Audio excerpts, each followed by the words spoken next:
Do do do, theme song. Do do do, I'm broke, so this is my theme song. Do do do, just imagine this is an awesome theme song. Do do, theme song. Left of the box.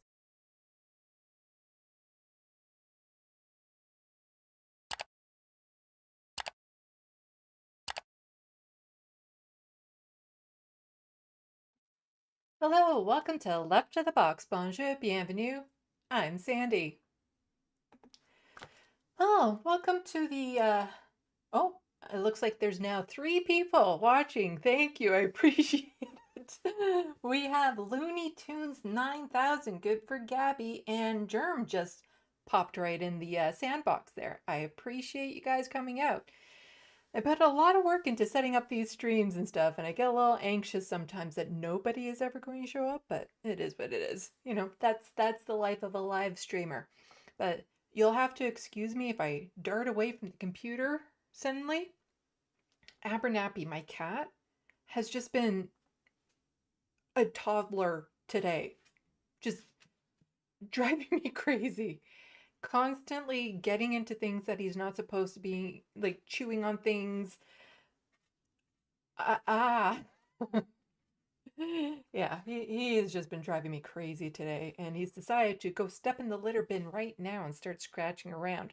Hopefully you guys aren't hearing that. Oh. So let's make sure that I am up and running. And let's see. I am not seeing me on my YouTube page. Are you guys seeing me? Do you see me?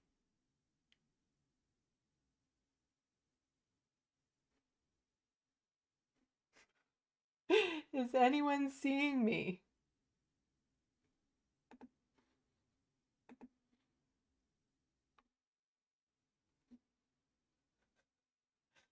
Okay. For some reason, my YouTube page that I keep open to monitor, make sure if this is working, wasn't working. So I had to refresh it, and then I saw myself. Okay, it's a Friday. I need a bit of a break. I don't think I'll be doing a stream on Sunday. I'm working on a drawing, and that's really all I want to do right now, is to work on that drawing. It's a surprise for someone, so I can't really say what it is. So, you know, it is what it is. But let's just say I'm expecting tears. Yeah. So I'm trying to think, was there any other kind of like housekeeping stuff I wanted to say? I'm not entirely sure. Should we just get into the news? Because there's been a lot of news lately.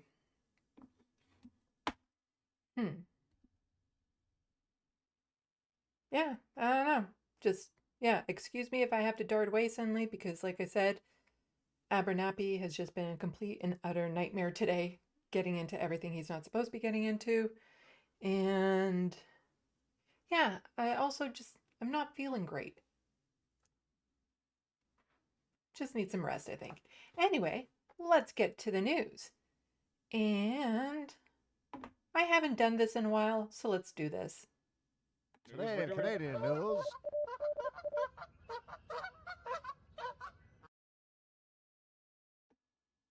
Yes, today in Canadian news, we actually have a politician.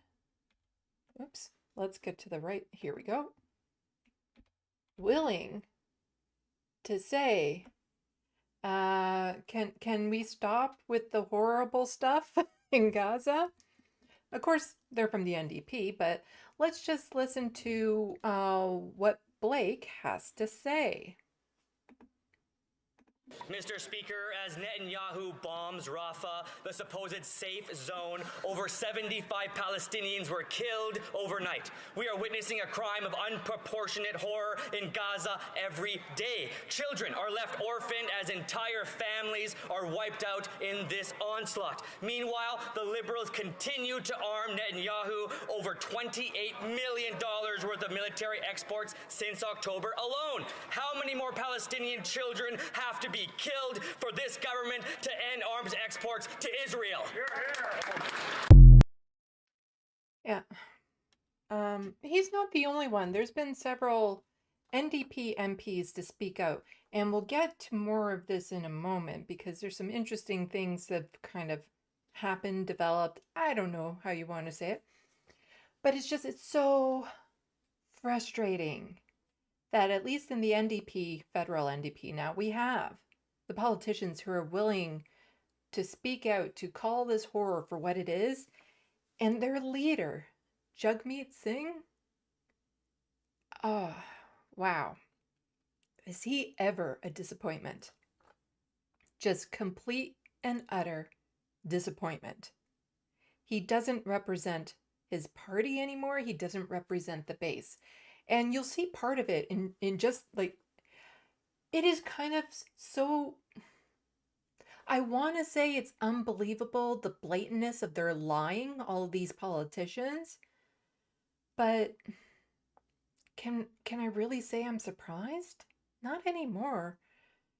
It really makes me wonder, before the age of the internet, when information could just flow out there and we could fact check and do all this sort of stuff, how much our politicians were lying to us and about what?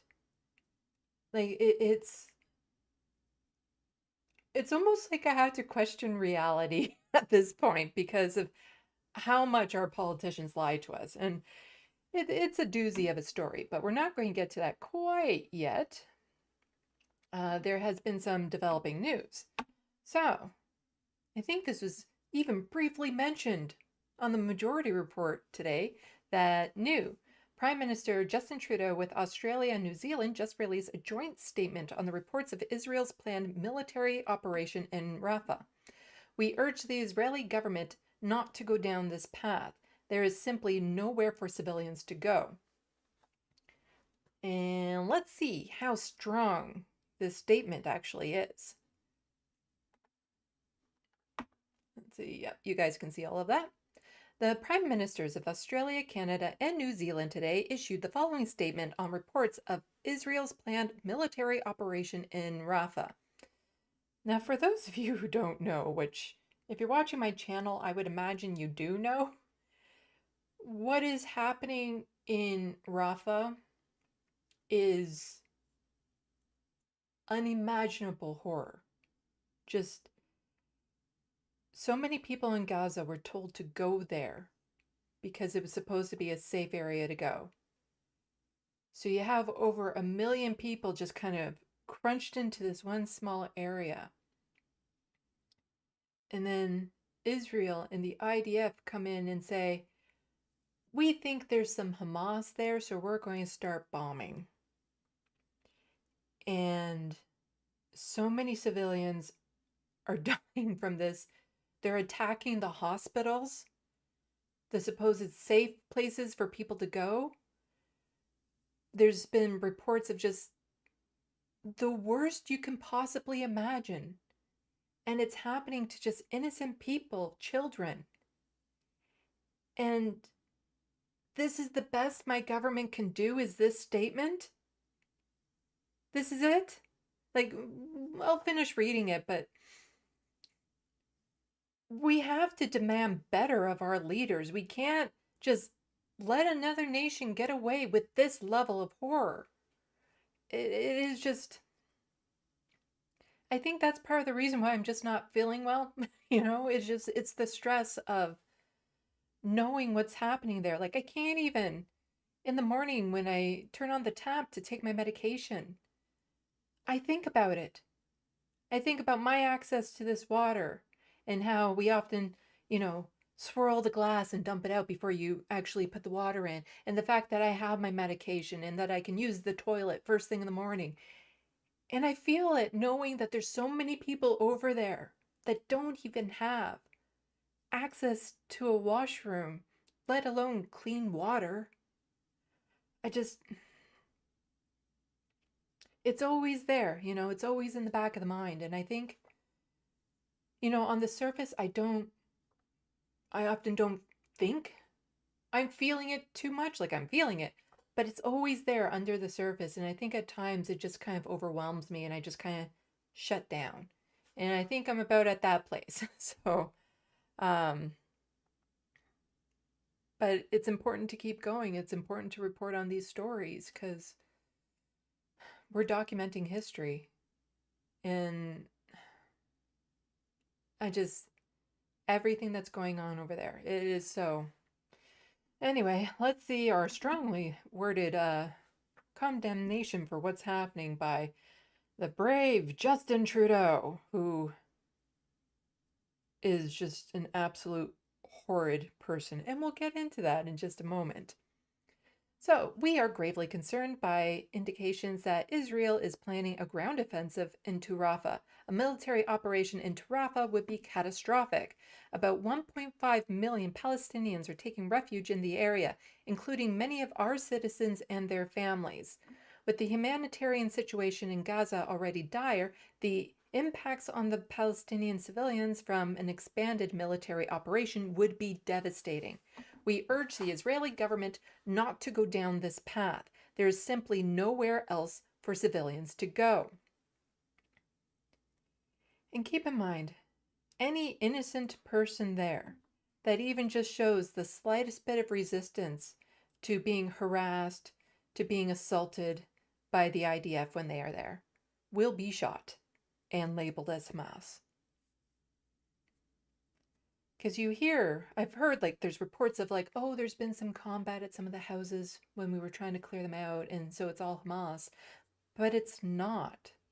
It's people probably just defending themselves, probably not wanting to be kicked out of their homes. And here you have people left with nothing, being assaulted and threatened, the people near them being killed. And they're supposed to just sit there and take it? And the instant they fight back, will just, give the IDF all the excuse they want to really just unleash on the population. And again, it's hard to think about what's happening over there. There is a growing international consensus. Israel must listen to its friends and it must listen to the international community. If you're still friends with this nation, go to hell. It's just, no. No. You can't be friends with a nation. It is just, Canada cannot be friends with Israel, not with what they're doing. And also nations, to put that type of relationship into nations just doesn't, we're not friends. We might have trade relations and stuff, but to give it that kind of personalization relationship of friendship, it's kind of gross. The protection of civilians is paramount and the requirement under international humanitarian law. Palestinian civilians cannot be made to pay the price of defeating Hamas. An immediate humanitarian ceasefire is urgently needed. It's urgently needed. Okay, just hold that thought for a moment. Hostages must be released. The need for humanitarian assistance in Gaza has never been greater. Rapid, safe, and unimpeded humanitarian relief must be provided to civilians. The International Court of Justice has been clear.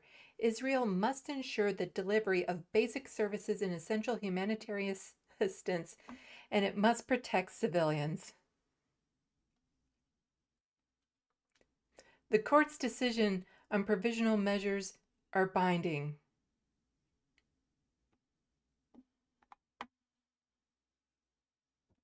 Are you fucking kidding me? So first of all, they're saying there needs to be a humanitarian ceasefire, but they aren't actually calling for one. It's more like, well, if Israel does it, we'll go along with it, but we're not actually going to directly tell them to stop killing civilians. And it's like all of a sudden, oh yeah, we're going to say the International Court of Justice, says that we must be delivering basic, essential humanitarian relief and stuff. And yet our nations stopped our funding to UNRWA, the only organization that has the infrastructure in place to deliver these absolute necessities to the civilian population. Not to mention suddenly, oh, well, the ICJ ruled on this, that, we must be giving humanitarian aid, so we'll accept that. And yet they still say that they do not believe in the premise of Israel committing a genocide or the potential of it. This isn't the statement they think it is. Oh my God, I just want to scream at all of our politicians, and it gets so much worse in just a little bit as we're going to go over. And I can't believe that they're handing out this statement like it's a good thing. Our countries have the power to do something and they're doing nothing.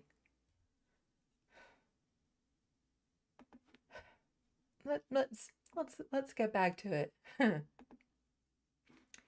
We are clear that a sustainable ceasefire is necessary to finding a path towards securing a lasting peace for Israelis and Palestinians. Again, they're not actually saying there needs to call on Israel for a ceasefire. They're just saying, it would be nice if you guys did this. It is kind of needed, but we're not going to directly tell you to do a ceasefire. Because, well, then if you don't, then we might actually have to do something about it.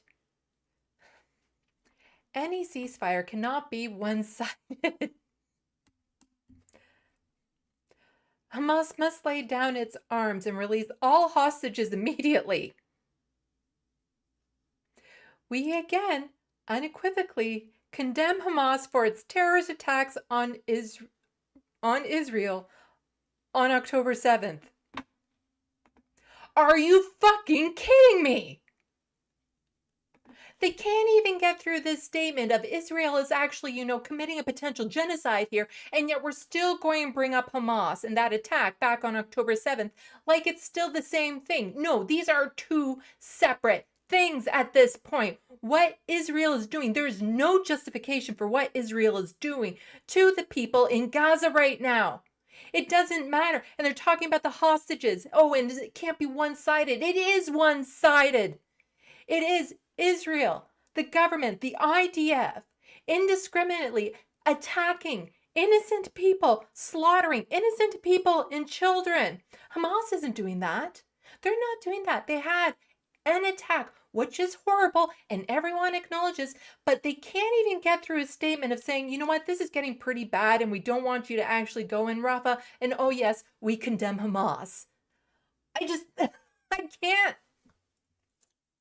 I can't get over how absolutely spineless our governments are when it comes to this.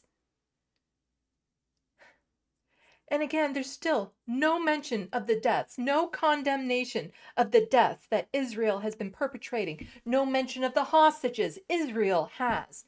No, Hamas must also lay down their arms if they expect anything to end here. And at this point, would they even notice? Would the IDF even notice if all of Hamas surrendered, or would they just shoot them as soon as they see the white flags, which they have been doing to people? The reality is, the IDF, the Israeli government, they don't want Hamas to surrender. They want to keep on with this campaign. It is just disgusting to watch our governments stand by and do nothing while this horror is being unleashed.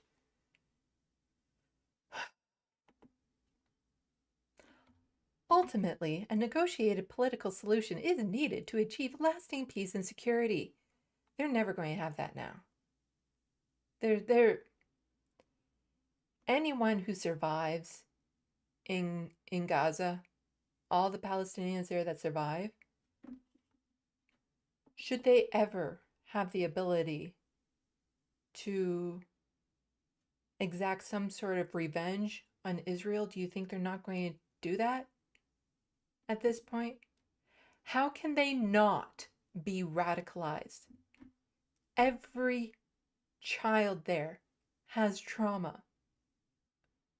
Every person there has trauma. Everyone there has lost friends and family. Everyone there has been injured in some way. Even if they haven't been injured by a bomb or a gun or anything like that, they are literally now starving to death. They can't get the medication they need. How can you expect anyone who survives this not to want to take down the government of Israel for what they did? How can you expect them to not be radicalized after this? Australia, Canada, and New Zealand remain steadfast in their commitment to a two-state solution, including the creation of a Palestinian state alongside Israel, where Palestinians and Israelis live side by side in peace, security, and dignity. Well, you have to try to tell the Israelis that's the goal. Because look at the West Bank. They keep on invading that. They keep on taking their land. They keep on sending in settlers with guns and everything. They keep on putting restrictions on. It's Israel who never respects the two-state solution. Just absolute garbage coming from our politicians. And it's going to get worse. There's just something that happened this week that just, yeah. But you see, here, behind the scenes, apparently, there are some liberal MPs pushing, like saying they don't agree with this. And yet they say nothing publicly. They do nothing to pressure Justin Trudeau and the rest of the party to actually, not just say a ceasefire is needed, but call for it. To stop the weapon sales. To do anything to apply real pressure on Israel to stop what they're doing. But here we have key Liberal MP rips his government policy on Gaza war in private call with constituent. No spine on these people. A leaked recording of a phone call between a Liberal MP and a constituent suggests the depth of the division in the government caucus over Prime Minister Justin Trudeau's handling of the war in Gaza, the genocide case against Israel, and the decision to defund a UN relief agency in the middle of a famine. A parliamentary secretary to Foreign Affairs Minister Melanie Joly, Rob Oliphant, I think it is, Oliphant, just Rob, has the job of explaining and defending Canada's foreign policy in Parliament. But in his conversation with constituent recorded on February 1st without the MP's knowledge, Rob was clearly less than keen to defend the government. Instead, he opened up about his reaction to the genocide allegations brought against Israel at the International Court of Justice in The Hague and Canada's decision to defund the United Nations Relief and Works Agency for Palestine Refugees, UNRWA, the main UN agency providing aid to Palestinian refugees. Let's see. My heart falls down in my body. My heart hurts because the only way to get that aid there is UNRWA.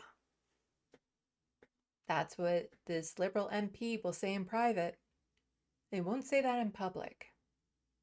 And even by saying that in private, he might lose his job. He also revealed that he's considered quitting his job as Joly's parliamentary secretary. Then do it. That, all the politicians that don't agree with what the Liberal Party is doing, they need to declare that they're no longer part of the party. They need to become independents or join the NDP, or in some cases, join the Conservatives. they need to, uncouple themselves from this party. Otherwise, their name is forever going to be attached to this government that allowed this genocide to happen. I've come many times thinking, do I quit that job? Do I just go back to being an MP? Rob said on the call. So he's not even like, do I just consider to be an MP in a party that's complicit in actually aiding and abetting this genocide? Being, secretary to the Minister of Foreign Affairs. That one is a bit tricky because I actually have to defend her on the phone, but should I just go back to defending the party that allows this to happen? CBC News is not identifying the constituent who has been calling for a ceasefire in the conflict because she fears publicity would lead to professional reprisals. Yeah. Let's skip down. So, is this what he says? Yeah. When I read that we were pausing money to UNRWA, I'm going to be very clear, and this is what Rob apparently said in this call. It was political, and I don't just mean domestic politics. It has to do with our allies, Rob told his constituent. I thought it was the wrong decision. Let's see if there's any more of his actual statement. Yeah. So Rob said on the call that even if Israeli allegations is true, he doesn't agree with Trudeau government's response. You don't stop aid to Gaza because 12 or 13 employees out of 13,000. It drives me crazy, he said. It's an opportunistic, it is unfair, and it is maligning the operations of the UN organization that is doing not perfect work. There's no organizations that made of human beings that's perfect. UNRWA has its faults, but it's the best way we have for education, for medical care, for food, all of those things. Rob, who is both a member of parliament and minister of the United Church, added that if the government was determined to cut UNRWA off, it should have found ways to redirect the aid flow immediately.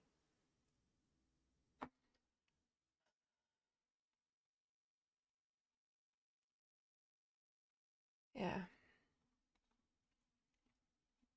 It's a long article. I don't think we need to go through the rest of it. You kind of get the gist of it. So frustrating. Oh, so frustrating. Like, all of our politicians have no sense of integrity. None. They're not willing to stand up to their leaders. They're not willing to hold true to any principles. Oh, they feel bad about it. This isn't the right decision, but we're going to sit here quietly and, not say anything publicly to just allow this to continue. Like, I thought we were supposed to be electing people into government, not spineless avatars of, a party. Just absolutely disgusting. It's there's more on this. There's still more on this, and it's I'm going to get a lot more pissed off in just a moment. But let's check the sandbox. Oh.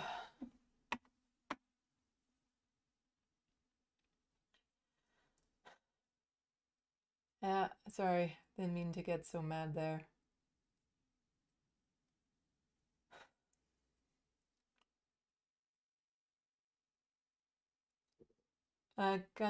Gunstroke the Cybertonian. I can't help but wonder this every time I hear something from Palestine. Like, how many people in Palestine can't enjoy a warm breakfast in their homes or can't get a simple drink of water? Yeah, it is. It's hard. Like, every time I rinse a dish off so that the food doesn't stay on, and I'm looking at that water going down the drain, I can't help but think about what's going on over there.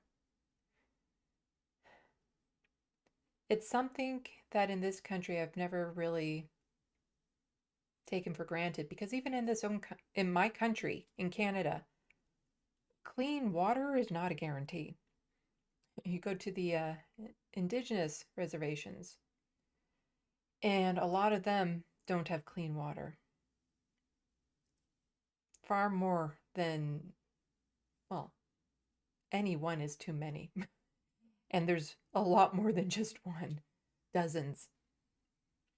And some of them have had boil water advisories for a lifetime for some people, for 30 years. And the government, it's the federal government's responsibility, and they do nothing. So again, can I be surprised with their inaction when it comes to what's happening in Gaza? I guess you can be not surprised by something, but still horrified by it at the same time. Hmm.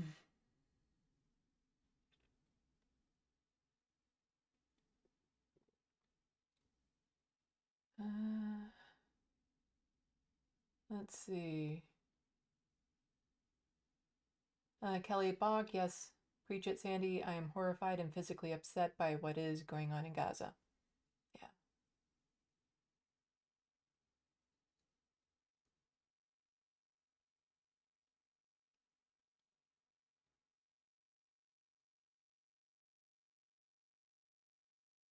Oh, the Nightbot wasn't working anymore? Hmm. I I go to the chat in the fun half while the main show is still on because I find the chat is just too much. It goes by too fast. I can't keep track of conversation. So every now and then though, when I do see my name highlighted, I'm appreciative of it, but I quite often just watch it full screen because I'm usually doing something while I'm watching it. I rarely ever just sit down and watch a podcast, you know. I'm usually working on my art today, like that's what I was doing, or I'm doing chores, or I'm playing games. So, yeah, but I'm appreciative every time I see my name go by because it's usually in a good context, you know, especially when I send in an IM to the show or pretty much any other Canadian. They need more Canadian representation on that show. It was great seeing Ole on there. Absolutely love her. She is just an amazing, amazing person. I'm actually, I was hoping she would unleash on TYT just for the drama's sake, but I understand why, you know, the Majority Report isn't exactly the place for that. You know, they're not exactly a drama channel.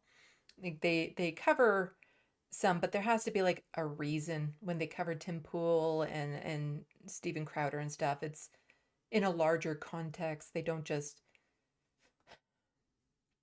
like, yes, they kind of rag on them to rang on them, but it is to make a point of who these demigods are, these false gods are to the right wing. But when it comes to other leftist shows and stuff like that, or just regular internet drama, they don't get engaged with that, and it's not their style. Which is understandable. I get it, but still, it would have been fun to see Ole call out TYT for their coverage of that attack from the asylum seekers in New York, just to find out that no, it was the NYPD that started it.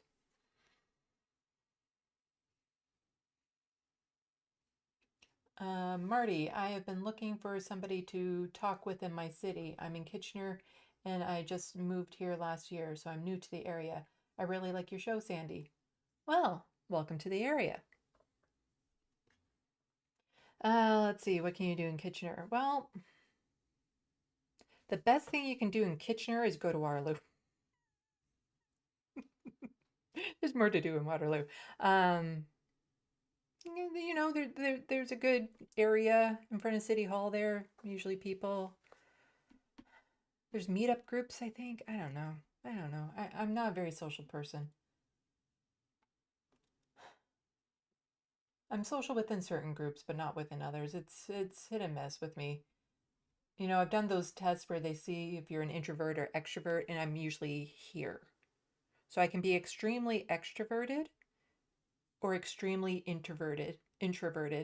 And so usually if I'm in the extroverted mood, I need to then have my introverted time afterwards. Um, yeah.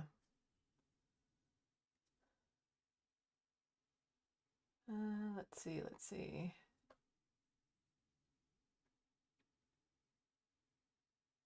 There's coffee shops and stuff that you can go around to. Lots of bookstores, actually. good old bookstores. And we're coming into the summer soon enough. There's lots of festivals that happen in Victoria Park. So you can head there and see what booths are available, and there's some organizations that are around, and then you can get involved with the different organizations for volunteer works, because there's the Nonviolent Festival that happens. There's also the Multicultural Festival that happens.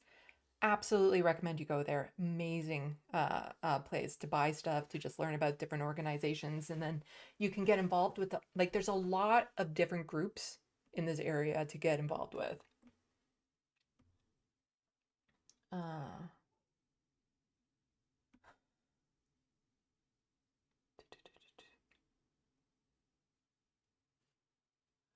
let's see. So, MIDI Doctors. Hi, Sandy. Hi, MIDI Doctors.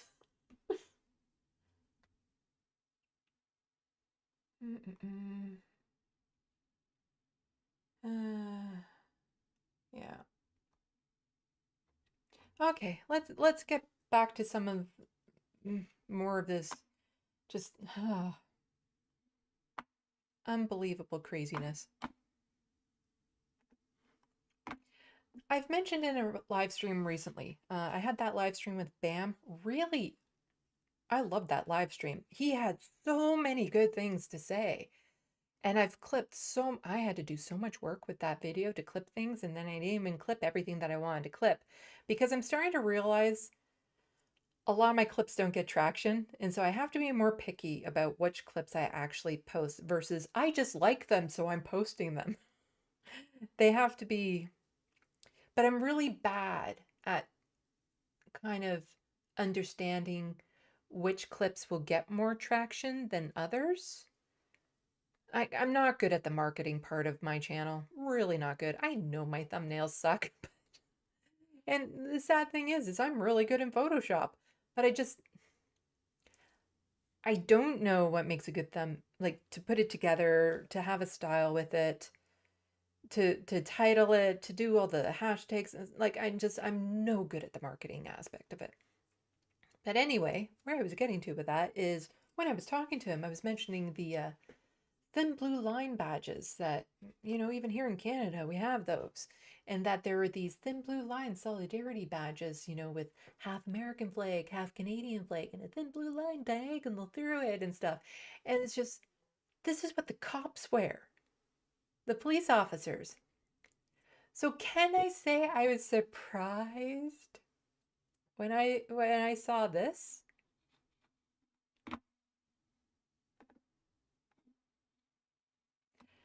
Absolutely, everyone should be concerned by this, no matter where you are. Stand on this. The Vancouver PD should be partisan. He corrects himself, nonpartisan. As a head of police board, Kensim City should address this. And Sean Orr had sent this out, and yes, see, he meant nonpartisan. Here is a Vancouver Police. That's what that says there, Vancouver Police.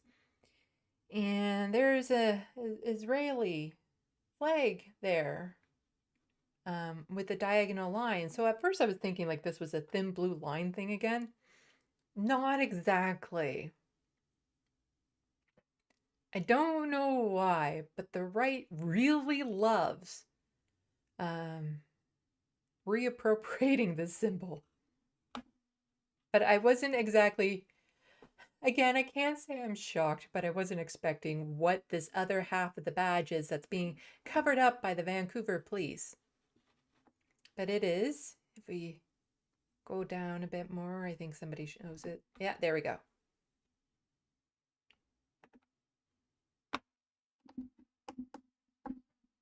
Punisher logo.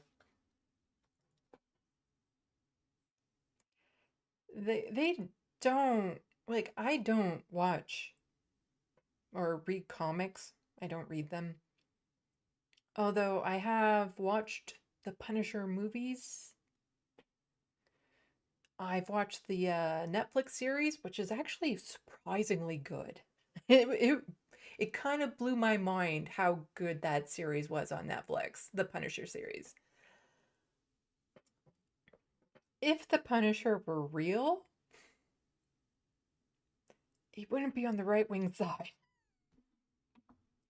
That's not exactly where he would be. Oh. But police officers just love to flag with symbols. You know, they get upset when queer folks use symbols of any sort, you know, but they can't help themselves when it comes to right-wing symbols.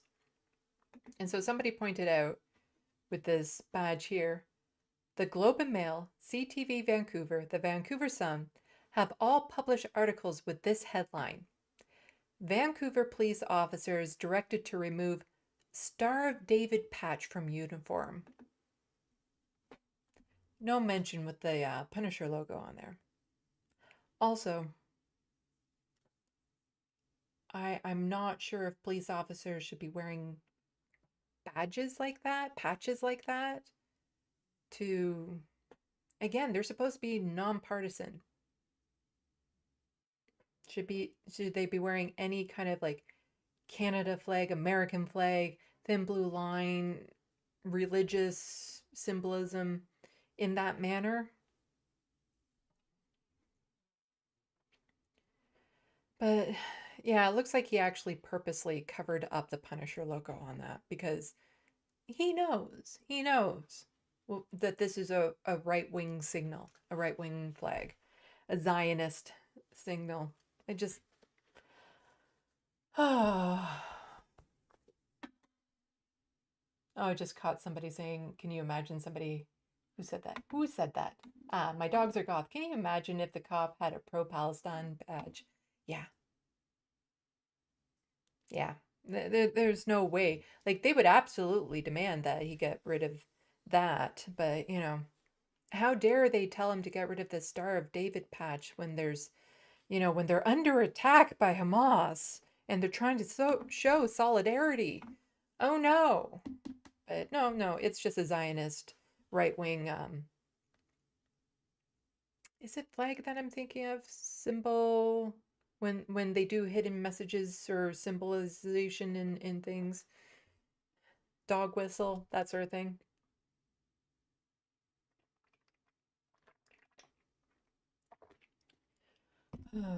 But yeah, just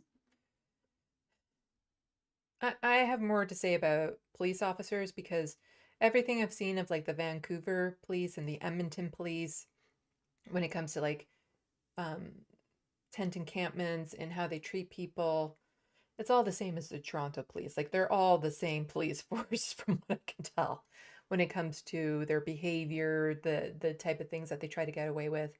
But it's like if they're told and they have been told that they're not allowed to wear their thin blue line badges, what makes them think they can get away with this? Like they're looking for any way to let people know um where they are. And you know, I don't know, as somebody who's queer and outspoken against the police, if I'd feel safe being pulled over or having a cop approach me with right-wing symbols on their uniform. But it should be, I believe there's laws where they're not allowed to have like any sort of symbols extra on their uniform. But let's get into a story that just really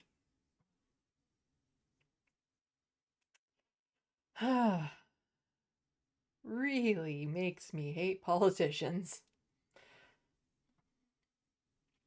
So there was a swarm of texts or tweets. There was a swarm of tweets, a tweet storm. I think they used to be called tweet storms of just so many media figures and politicians messaging against an attack on Mount Sinai Hospital. So we'll read the tweets that came out. This is Andrew Perez, so progressive community advocate. Oh, well, he's progressive, so so he's like me then, huh? He's like me, huh? So yeah, so this person who is a progressive community advocate as a Canadian, I'm so angry and heartbroken at the vile footage of anti-Semitic protesters infiltrating Mount Sinai Hospital to intimidate Jewish patients, physicians, and staff. I can't believe I have to say this, but Mount Sinai isn't a government ministry, nor an embassy, or an entity in any way tied to what's going on in the Middle East. It's a public hospital bearing Jewish name that serves patients of all faiths and ethnicities.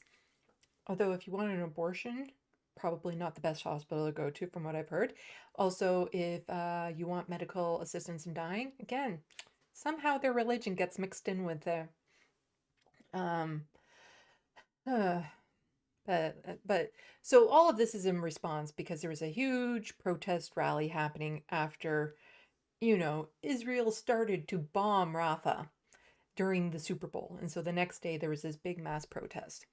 So ongoing acts such as these amount to pure anti-Semitism, and they're not all about Israel's actions. No, they're all about jeopardizing the safety and security of all Canadian Jews.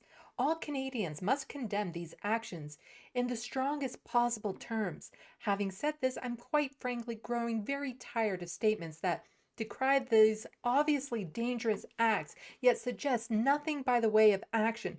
Governments and law enforcement must take concrete action to protect Canadian Jews so that they can feel safe when working at or accessing services within public institutions.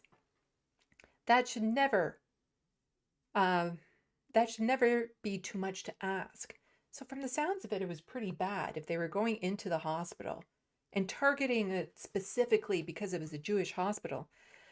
Then, I kind of would be against that because, back when the anti-vaxxers were having their marches and rallies, they actually did block off entrances to hospitals and prevented people from getting in. That actually did happen, and they had to pass a law to make that so that you can't do that. So, if that was actually the case, then I would kind of be like, yeah, you shouldn't do that, but we'll get into it. So, according to this guy, the hospital was infiltrated to intimidate Jewish patients, physicians, and staff. So they went around to the patients and they were asking, like, are you Jewish? Are you Jewish? No, no, no, no. Oh, you're Jewish, so we're going to harass you. So that's kind of what it sounds like was happening. Mayor Olivia Chow, the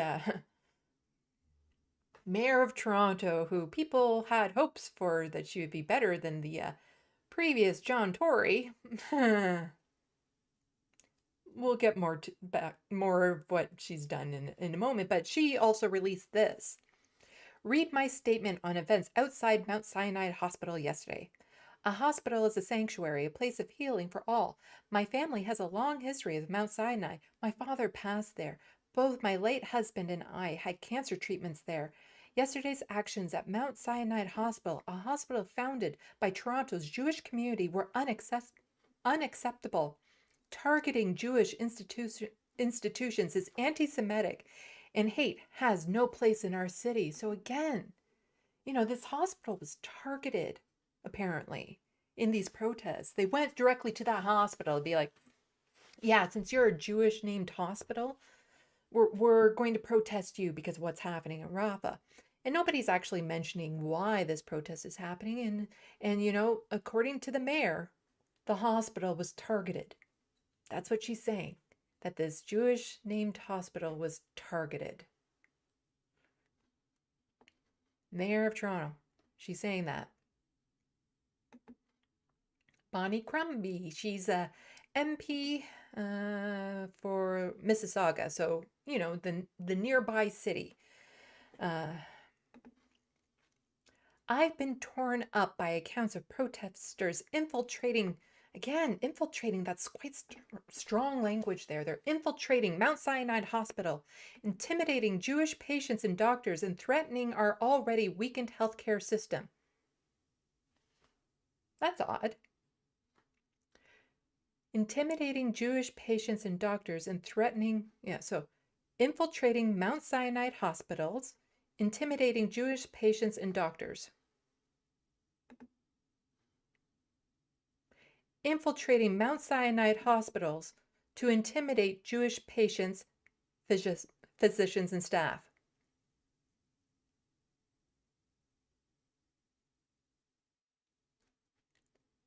Infiltrating Mount Sinai Hospital to intimidate Jewish patients and doctors. Infiltrating Mount Sinai hospitals, intimidating Jewish patients and doctors. That's an odd sentence to have word for word duplicated between two people. Because infiltrating isn't exactly a commonly used word when it comes to these protests and rallies and stuff. It just seems a little odd that they would have it, worded exactly the same. Huh. Let's finish what she has to. Let's see what she has to say. So, intimidating, infiltrating, intimidating. That's. They're both having the exact same account of what happened and threatening our already weakened healthcare system. These anti-Semitic actions are intentional attempts at destabilizing the safety and security of Jewish people living in Ontario. I condemn these indefensible acts and urge government to deploy resources necessary to ensure communities can be safe and welcoming to Jews and all people who call Ontario home. So again, this Liberal MP is saying that Mount Sinai was targeted, that it was specifically targeted because it is a Jewish hospital, and that people within that hospital were then intimidated and threatened if they were Jewish. That is what she is saying. Chrystia Freeland, another Liberal MP. I share in shock at the shameful demonstrations that took place last night at Mount Sinai Hospital. I stand with my neighbors and the Jewish community in condemning this act of anti-Semitism. So again, just shock and horror that this Jewish hospital was targeted. Now, Doug Ford, oddly enough, didn't tweet out a message, but he was at a news conference the following day, so he made a public statement about it. So let's hear what he has to say as Premier of Ontario. In 1913, 4 Jewish women in Toronto decided that they were tired of the anti-Semitism in the health sector, and they put together some money to start what is now Mount Sinai Hospital. It started in Yorkville, but is in the 40s went over to University Avenue, as you well know, and you've been there many times. Last night there were masked protesters, many of them calling for intifada. Also, many other incidents of anti-Semitism. They jumped on the hospital. A doctor actually went out and counter-protested. I think since this has happened here in Ontario, it's a hospital you know very well and done a lot of work with. We're looking for your comment on this. Well, I think it's absolutely terrible. The federal government came out with a law that you cannot protest on hospitals. Folks.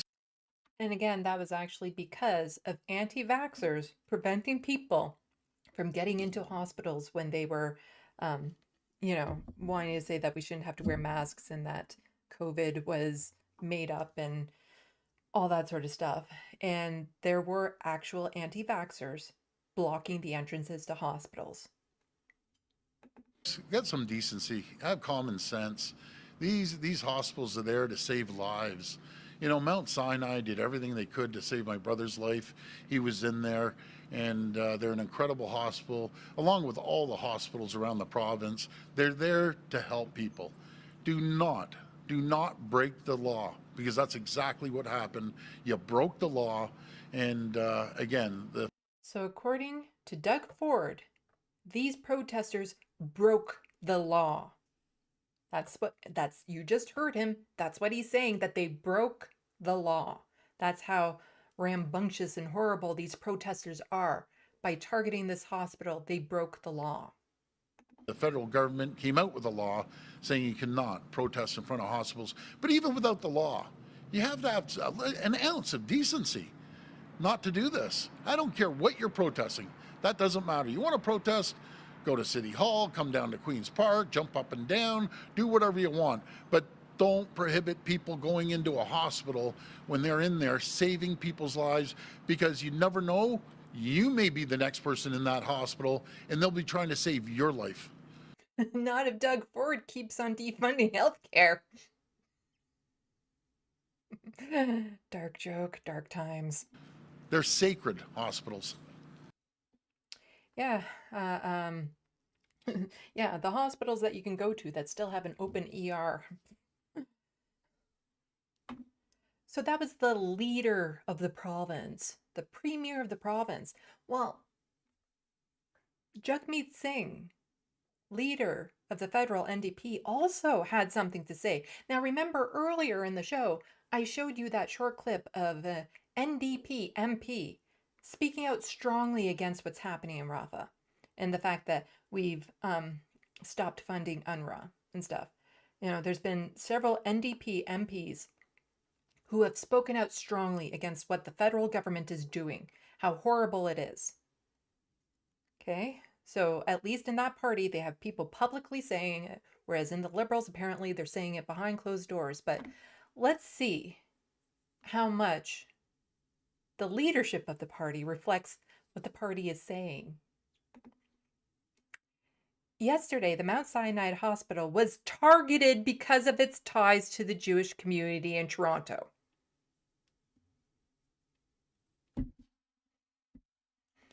This is not okay.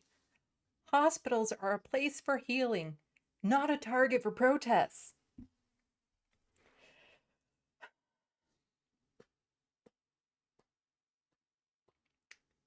So here's Jagmeet Singh, leader of the federal NDP, saying Mount Sinai Hospital, again, was targeted because it's Jewish.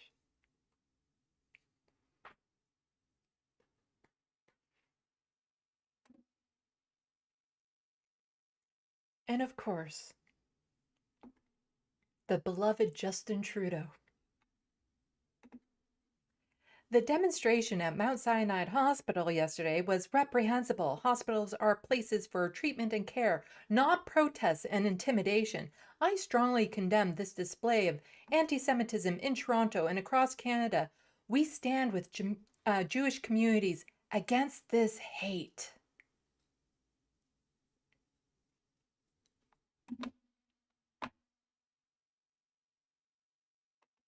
Are you fucking kidding me? Okay, there was a huge protest and rally happening, but it was not targeting the hospital. They were literally just walking by the hospital. It was on the route, and it wasn't the only hospital on that route. Okay, they weren't preventing anyone from getting in there. They weren't going in there. They weren't infiltrating it. They weren't intimidating the doctors and the patients in there. That is all 100% lies coming from our leaders. And if you were just to read that, how can you not think that this hospital was targeted by this rowdy crowd? You know, they say, oh, somebody climbed up on the scaffolding. We'll get to him in a moment, but apparently he's like Spider-Man for Palestine, and he was climbing up everything he could on the route. It was on the route from the Israeli consulate to the U.S. consulate, a pre-approved route. They were not stopping there. They were not targeting that hospital. And yet the leaders of our country, of our parties, blatantly lied. All of those tweets are live. None of them have taken them down. None of them have sent out a correction. Those tweets are there right now still. Even though there's been a lot of pushback in the community because that hospital was not targeted by these protesters. How can we have any trust in our institution if this is what they're doing? How can we have any trust in anything they tell us if they are so blatantly lying about this? But not only are they lying, they're actually setting up an environment of fear. They never once mentioned why these protesters were protesting. They never mentioned that there was, a bombing campaign happening in Rafah and that people were protesting against that. They never mentioned that. They were just mentioning, oh no, it's all these anti-Semitic people that just hate Jewish people targeting this hospital. That's all it was. There was nothing more to that story. But, they know Israel is under attack from Hamas, and so they're targeting this hospital. Absolutely disgusting from our leaders.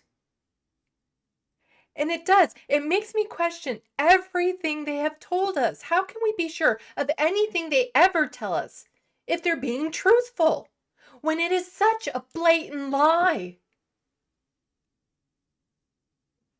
Such a blatant lie. No corrections. It's still up there. I screen grabbed those tweets because I thought maybe they would take it down once the information got out. But no, they're still there. Days after the event, they're still there. Headlines are still spreading misinformation about what happened, which demonizes anyone standing up for Palestinian rights. That's all this is doing.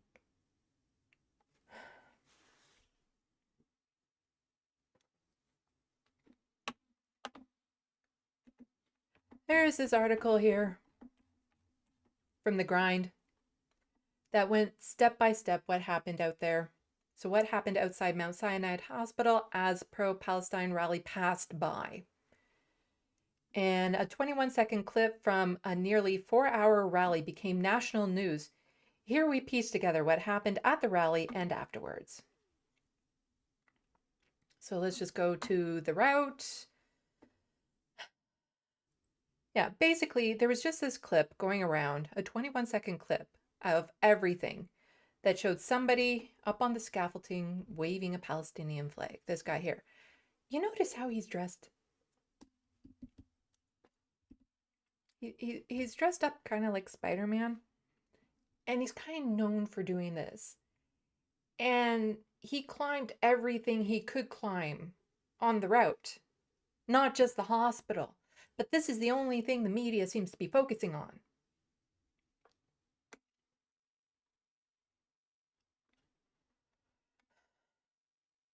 Yeah, Spider-Man's flag waving. At most pro-Palestinian rallies I've been to, some participants get up high to wave the Palestinian flag from visible vantage points. Sometimes these are relatively low, such as on a mailbox or a construction scaffolding, and sometimes they are higher, like on a bridge overpass, on top of a building, or harder to access spots. That's all it was. You can see him climbing on lots of different things on that route.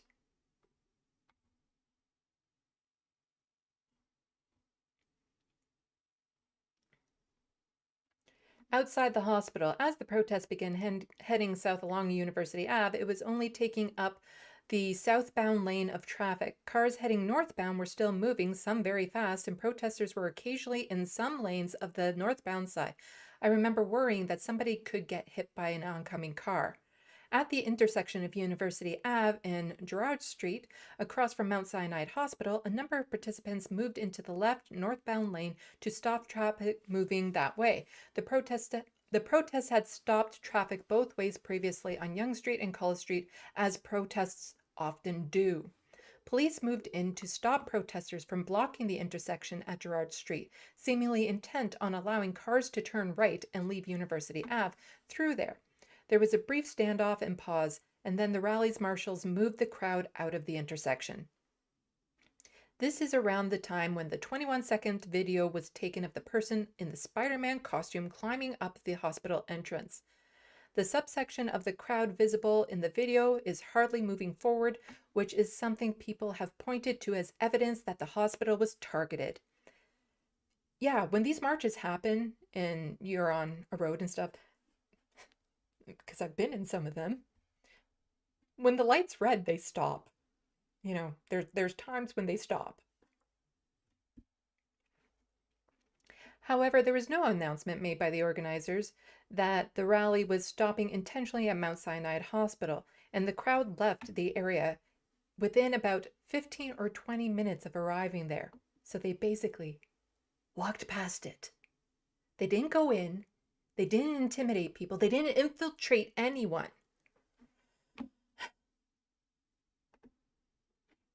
Fuck.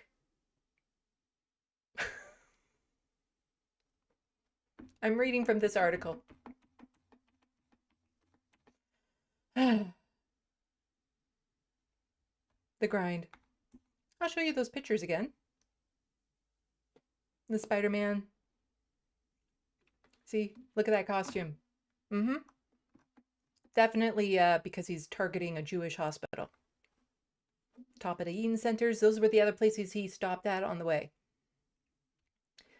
Sorry.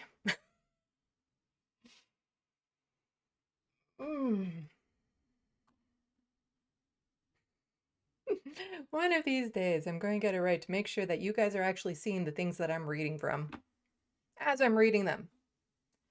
So, the area within about 15 to 20 minutes of arriving there. So, in other words, they walked past the hospital. That's all they did.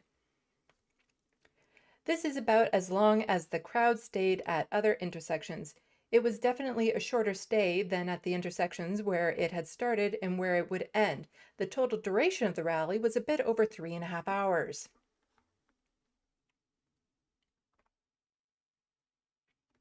There is a federal law, C-3, which deems an offense for anyone who intentionally obstructs or interferes with another person's lawful access to a place which health services are provided by a health professional. As far as I saw while I was passing the hospital, the entranceway was clear and no one was stopped from entering or exiting the building. Other than vague mentions, I found no specific evidence that people were prevented from entering or exiting the building. And then you get into the aftermath of the politicians. Try to remind me, and I'll post a link to this. David Dole from the Rational National also covered this. He has a great video on it. So you can go and check that out. And he does have this link there. So if I forget, you can find it there. Or you can just Google it as well. But I'll try to remember to add this link. So if you guys want to see the rest of it, you can. So we have all these politicians blatantly lying. And we have some people were pushing back. Sarah Jama. I want her to be president of Canada. She is amazing. Used to be part of the NDP, was kicked out of caucus for saying there should be a ceasefire. And yet, Selena Robinson, who referred to, Israel as the Palestinians where they were living as a crappy piece of land, and that, they weren't doing anything there. Oh, sure, there was a few 100,000 people, but it was a nothing land, and it was given to, the Jewish people. She still has her job within the NDP. No problems there. So Sarah Jama, who is an independent MPP here in Ontario, said in response to Justin Trudeau's tweet, which again is still live, "This is bonkers. I was there last night and that's not what happened. People are doing all they can to get you to stop sending weapons to Israel in our names. You've shown no leadership in over 1 million Palestinians being ethnically cleansed. Stop tweeting. Do something useful."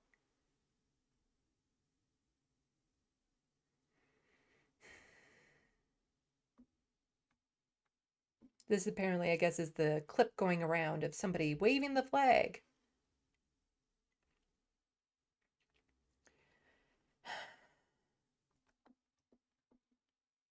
And because Sarah, an outspoken woman, Black woman, Muslim, living with disabilities, young, because she tends to speak her mind, there's certain media that likes to do things like this to her. Hamilton MPP calls PM protest condemnation bonkers. Hamilton Centre MPP Sarah Jama lashed out lashed out at Premier Justin Trudeau for declaring a pro-Palestinian rally outside a Toronto hospital to be anti-Semitic. The protest, which Gemma says she attended, is under police investigation. Funny how they would, put this protest under police investigation, but not like all the right-wing rallies that tend to happen. The Monday protest started at the Israeli consulate in Toronto in opposition to Israel's continued attacks in Gaza that have killed thousands of civilians. At least they acknowledged that, but they could have said tens of thousands. It later moved to Mount Sinai Hospital, which was founded by the Jewish community. There, protesters chanted, and a few of them climbed up on the building and waved Palestinian flags. But that's the thing. It didn't move to Mount Sinai Hospital. It moved past the hospital. It moved past it. The hospital was on the move. They weren't going to the hospital. The protest drew condemnation from political leaders, including Ontario Premier Doug Ford and Trudeau, who posted statements, blah, blah, blah.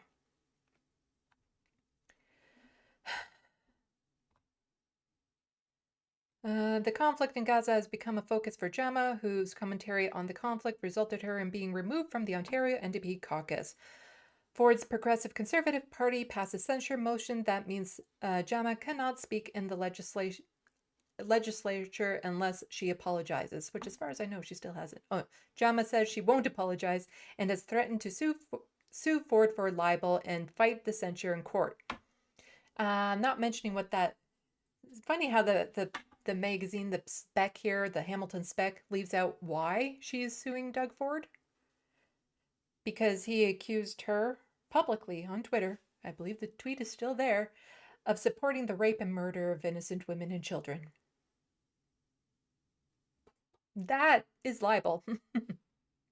And that is why she is suing him. Oh, more than 28,000 people have been killed in Gaza since Israel launched its offensive, according to Health Ministry in Gaza. At least they acknowledge that. Last month, the International Court of Justice orders Israel to take immediate steps to prevent a genocide in Gaza and allow humanitarian aid into the region. So at least they do mention that, but the idea that Sarah Jama lashed out, the Prime Minister lashed out. So she had something to say to that too. Lashed out at the PM. The unnecessary use of this picture, instead of focusing on my legislative work and announcements released today, Grant Rants continue to put out borderline obsessive sensationalist hit pieces. This guy has done at least 3 or 4 hit pieces. Grant, don't ever contact me again. I will speak to others at your paper, but you may want to try actually interviewing Palestinians if you are an investigative reporter. The protest wasn't at the hospital. Went by the hospital. And other people speaking out. Why are you only talking about Mount Sinai when protesters were on around so many other buildings? For example, H&M, like the video below, the aim is clearly to criminalize pro-Palestinian solidarity while Canada arms Israel. Baseless anti-Semitism claims during a genocide.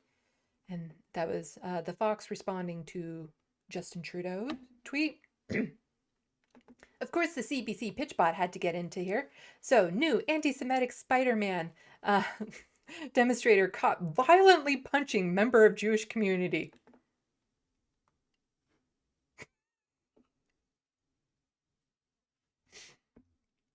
The Spider-Man known to climb buildings at pro-Palestine protests. Such indecency, so reprehensible, so anti-Semitic.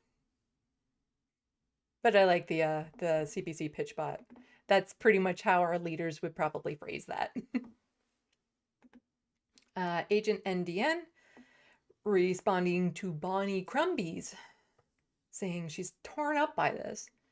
The liberal Zionists don't clutch their pearls at all when Israelis literally went into hospitals and murdered Palestinian patients, but a Spider-Man cosplay guy stops to wave a flag at a hospital, like every other stop along the way, and they've gone into full-on Hasbara mode.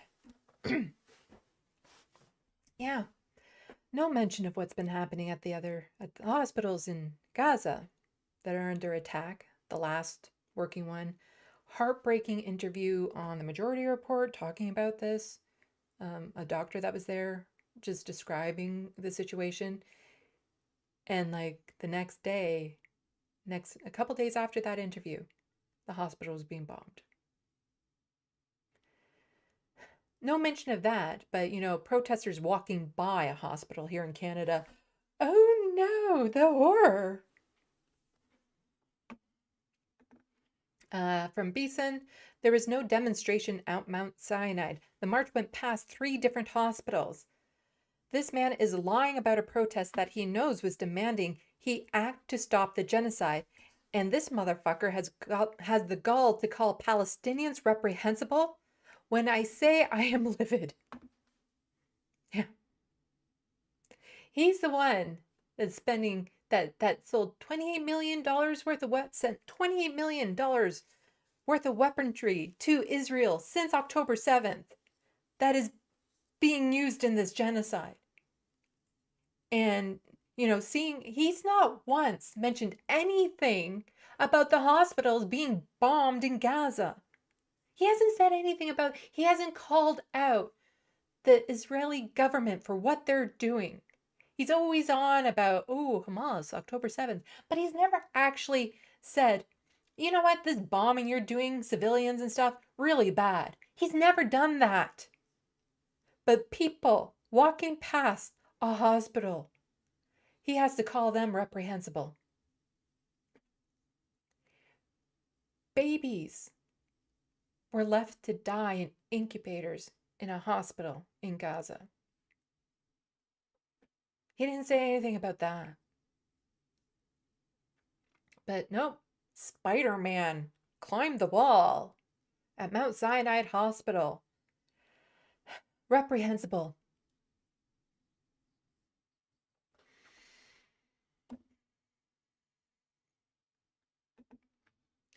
So from Samira, I filmed the march. Here's the same guy climbing the Eaton Center and a pole at Charles Street. He climbed every scaffolding and building he could.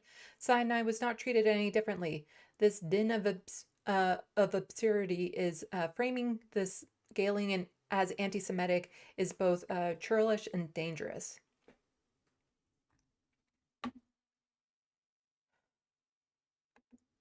And more from Samira, I documented this protest, began at the Israeli consulate and went to the US consulate. At every bit of scaffolding, some protesters climbed and waved Palestinian flags. Mount Sinai also had scaffolding that was climbed. It was treated no different than any other building on the route.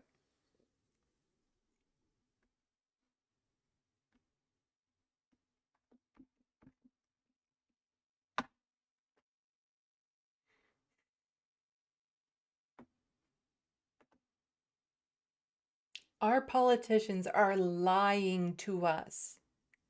And it is kind of odd that when they're in the House, they're not even allowed to accuse another member of lying because, oh no, the decorum. But they're allowed to openly and freely lie to the people.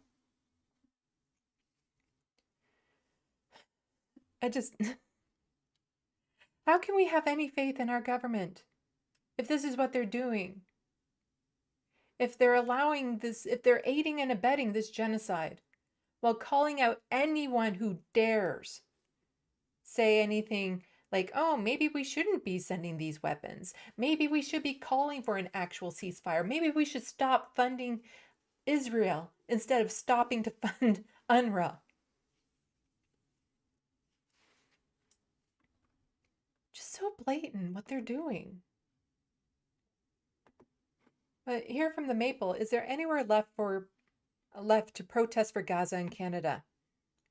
I outlined the establishment's Palestinian protest limitation demands to determine where those against Israel's genocide can go. And I've seen this before where it's like, oh no, these people are protesting on this corner because it's near a Jewish area and they're doing this intentionally to intimidate this the Jewish people and they shouldn't protest there. Well, they shouldn't protest there. And now they shouldn't protest there. They shouldn't be walking down the street. They shouldn't be doing this. They shouldn't be doing that. Can they go anywhere? Anywhere. Canadians have the right to protest with legal limitations that are enforced differently based upon who the protesters are and or where they are protesting. In addition to selective enforcement, certain causes will see normative restrictions placed upon them. They may be told that their protest is legal, but that it's unacceptable and that they should refrain from doing it again for whatever reason. That is the case for pro-Palestine protesters, which have been subject to endless smears by media, police, and politicians since October 7th. I want to go through some of the limitations on pro-Palestine protest establishments and so on. So, according to MPs, provincial representatives, and city councillors, protesters should not target Jewish-owned businesses regardless of the reason, and even if they have nothing to do with the owner being Jewish. But people also shouldn't protest or put signs up near Jewish-owned businesses or establishments, even if they aren't targeting them, according to politicians from across what constitutes the political spectrum in Canada. Prime Minister Justin Trudeau has taken it even further, saying protests shouldn't be held at places where Jewish people shop, which could be anywhere, so tread carefully. Also in Toronto, large Jewish population there. You're going to come across lots of Jewish businesses.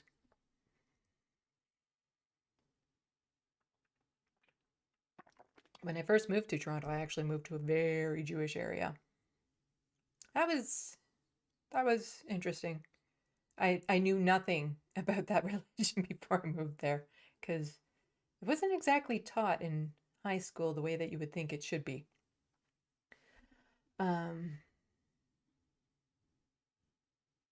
Trudeau, also along with many other politicians, say that protests shouldn't be held in Jewish neighborhoods or even places where Jewish people live in general. Are you a person, Jewish or otherwise, who wants to protest Israel in your neighborhood? Too bad. What about when you go to school? Students at elementary, secondary, and post-secondary levels, beware. Politicians and others don't want you to protest on your campuses.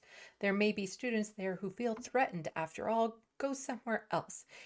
If protesters want to pressure on their political representatives, if protesters want to put pressure on the political representatives in particular, politicians say, don't do so outside their homes, do it somewhere more appropriate. And I remember all of these stories as we're going through them too.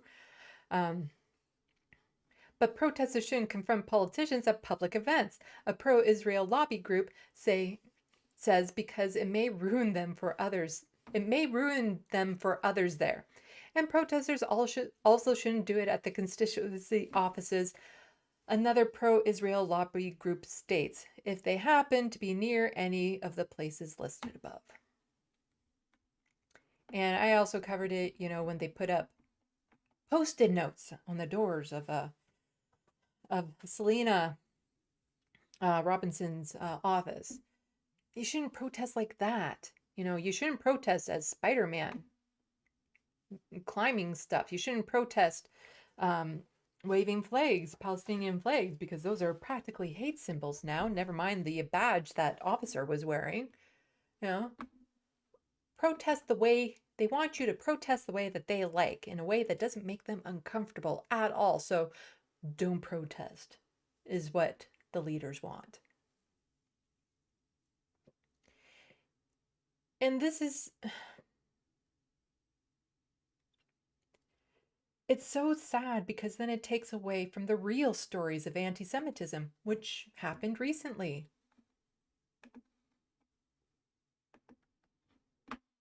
Alarming, abhorrent, and unacceptable. Prime Minister reacts to vandalism at Islamic Center.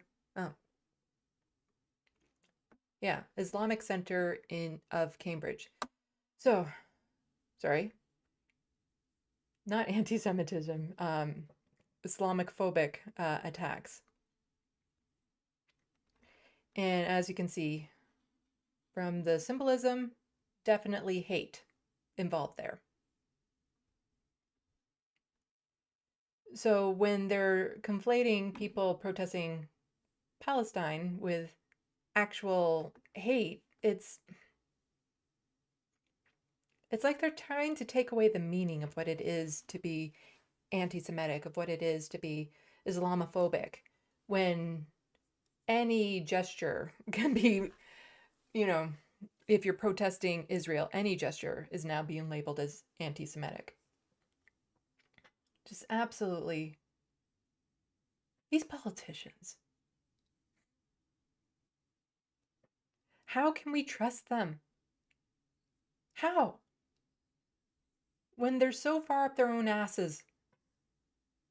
Like, it is just to so blatantly lie, to have those tweets still live. They have to know. In fact, they probably knew when they were sending out those tweets what the truth was. I have no doubt some of them knew. And yet they still tweeted that. They still, tried to demonize the pro-Palestinian parade. Try to label them as anti-Semitic, as targeting this hospital, when that wasn't the case at all. They lied to us. And this isn't the only time. We're just, again, I'm questioning like all of my Canadian history that I've ever had. Anything that I've ever learned about this country. How can I know it's true? How can I trust the word of any politician? Anything they say, even if it's something, again, this is almost why I can't even blame anti-vaxxers, because the government, said that we should get the vaccines and that it was safe and that we should be wearing masks. So that's something that's supposed to benefit people. But if they're lying so blatantly about this, then why not? Then what can you say? Like, how can you prove they're not lying about, you should take the vaccine? So even when it comes to things that are in your benefit, how can we trust that the government is actually being truthful?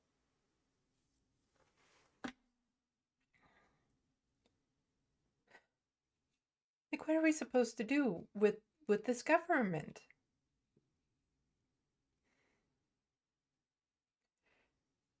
Because if all you saw were those first tweets about all those leaders calling out this, you would think that the hospital was targeted.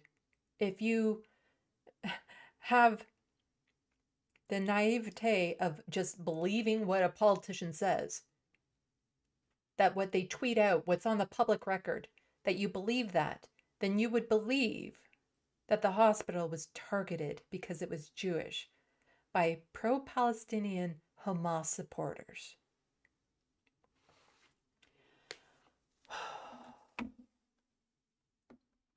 Checking the Sandbox.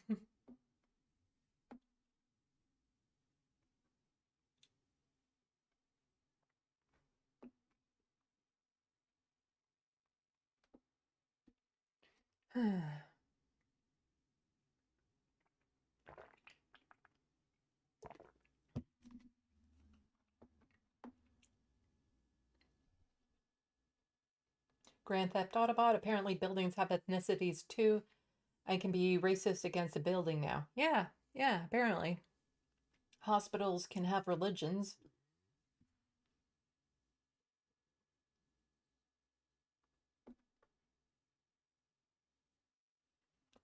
Let's see.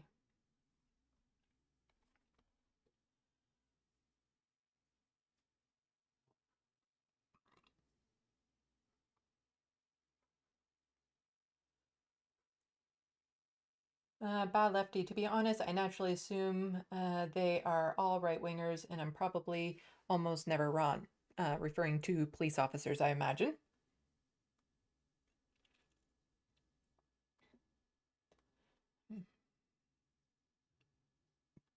Grand Theft Autobot being anti-Semitic towards a hospital, unacceptable. Israel bombing Gazan hospitals out of existence. Totally okie dokie.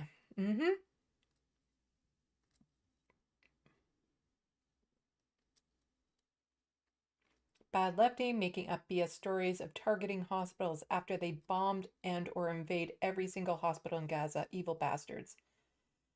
Yeah.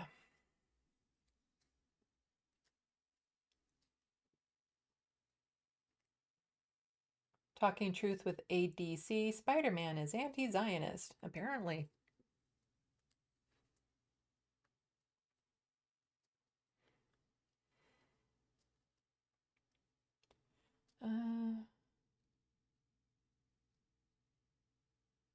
Let's see. Grand Theft Autobot, the Freedom Convoy, did more damage to hospitals than passing protested. I'm not too sure if they did anything to hospitals specifically, but I do know the anti-vax crowds, when they were marching, they were actually, I believe, there's one death that actually contributed to them blocking a hospital. Somebody couldn't get in that needed treatment.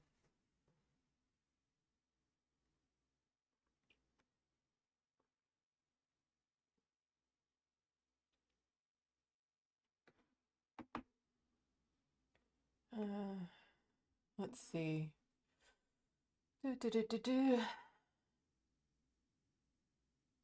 Bad lefty. Miss Jama, a politician with actual backbone. Yep. I wish she had a party, but who knows? Maybe if she had a party, she would become corrupted. I doubt that. She's not the type. But it's so hard to start a new party. Like everyone's like, oh, we have parliamentary system, so we have options. Not really. The amount of money and manpower you need to start a party.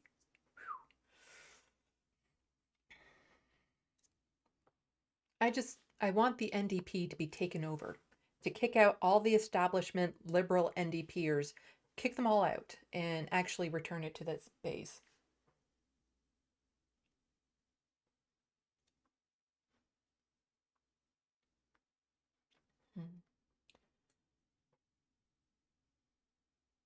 Bad lefty. Hang on, Sandy. Were those Jewish streetlights? I don't know, maybe.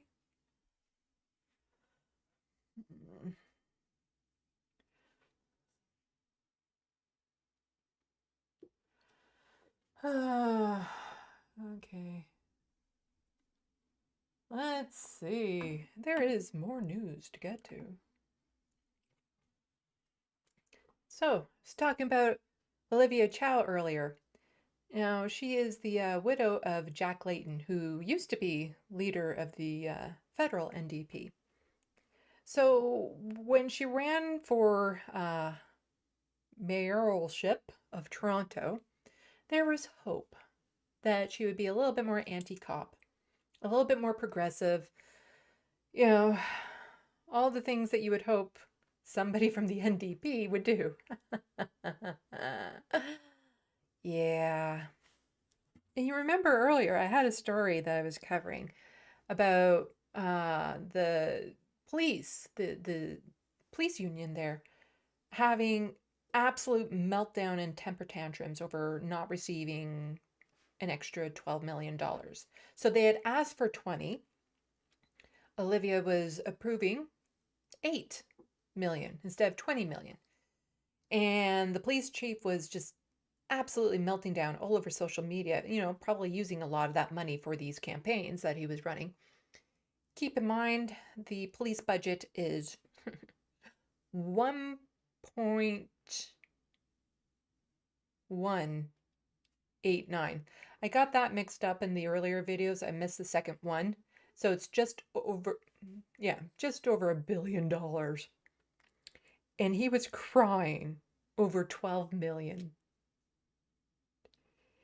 He even was like threatening, like saying, if you don't give us that extra $12 million, we can't do our jobs. And, then people might have to take a lesson in patience if they need our help. Maybe if there's something happening, we're just not going to help you. We can't be there for you. He was literally posting this stuff online, saying it to media, threatening that, the police won't be able to do their jobs and that when we need them the most, they won't be there, even though they always seem to have enough money to, destroy encampments and be violent. That's the thing. They've never seemed to have a problem being horrible. And the money that they get won't improve them at all. But yeah. But Olivia Chow said, nope, not going to give you that 20 million. Only going to give you 8 million.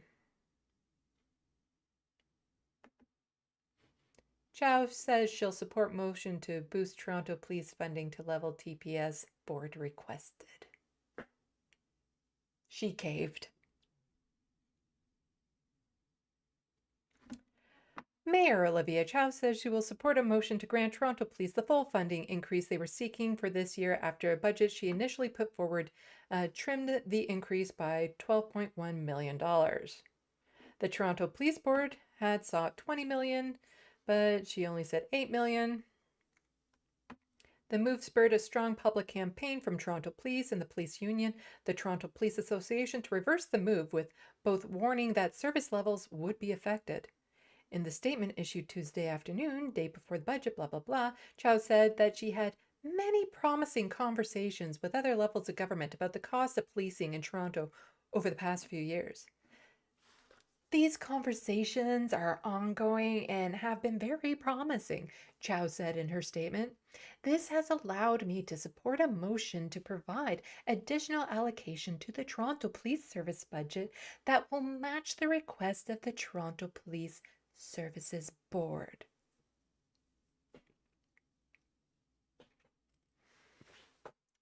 So she folded. You know, the police basically held the city hostage, was threatening them, was saying all this horrible stuff, posting messages of, we won't be able to help you should you need a help. And she folded.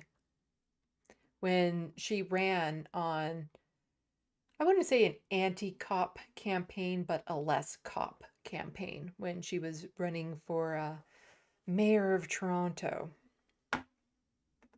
We have here from now, Olivia Chow sold out pretty quickly. Torontonians react to Mayor Chow's agreeing to give police the $20 million budget increase they asked for.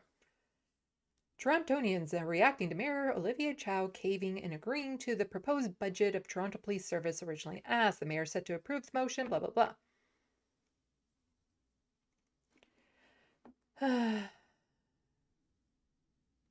So now the mayor's changed her mind and is agreeing to the police demands. Let's see, was there... Yeah, and so the TPA President John Reid also welcomes the news. We are pleased to hear this update from Mayor, and we look forward to watching the outcome of tomorrow's final meeting in the city budget.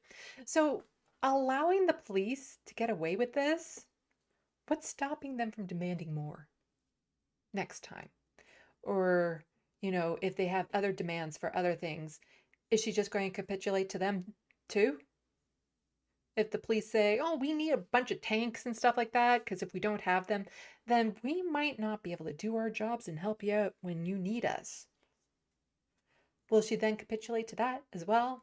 Anything the police ask, she'll just give it to them? Because, you know, the police can't do their jobs with only $1.189 billion. They need that extra $20 million. And then they accuse people on Ontario Disability of not knowing how to budget. So you have been betrayed. You have betrayed the citizens of Toronto. Please do not keep us safe. No, they don't. Police often traumatize the communities they're supposed to protect. So some people are saying this is disappointing. The police have bullied, fear-mongered, and threatened to get what they want. They have inappropriately used city resources to campaign for an additional $12.5 million, and City Council is capitulating. The police shouldn't have this power. Not-for-profit organizations Progress Toronto said. Olivia Chow sold out pretty quickly to police pressure for more funding, another user commented. Why don't you support a motion to affordable housing or universal income or maybe anything actual useful? I swear every year y'all boosting funding for the police. Yeah, and she also put down like cement blocks where they had torn down a encampment, a tent encampment on private property, on a church property. And, you know, it's the same old thing. It's the same old thing. She was supposed to be better, but no. She got in a lot on name recognition, but also people had hoped that she was going to be less cop friendly, but it turns out she's not any better. So this is her first budget since she was elected in June of last year. And Dimitri pointed out, this is interesting. In the past few weeks, Canada leading pro-Israel lobby group has demanded more money for Toronto's cops. Really? In that same period, Toronto cops have engaged in unprecedented suppression of Palestinian solidarity protests. What better way to get the cops on your side than throwing public money at them? The CIJA, our community, spoke out, and Mayor Olivia Chow heard us and came back with the budget that Toronto Police asked for so they can continue to protect all Torontonians. Send her a message of thanks for standing up for a safer Toronto. More police don't make us safe. They haven't for a long, long time.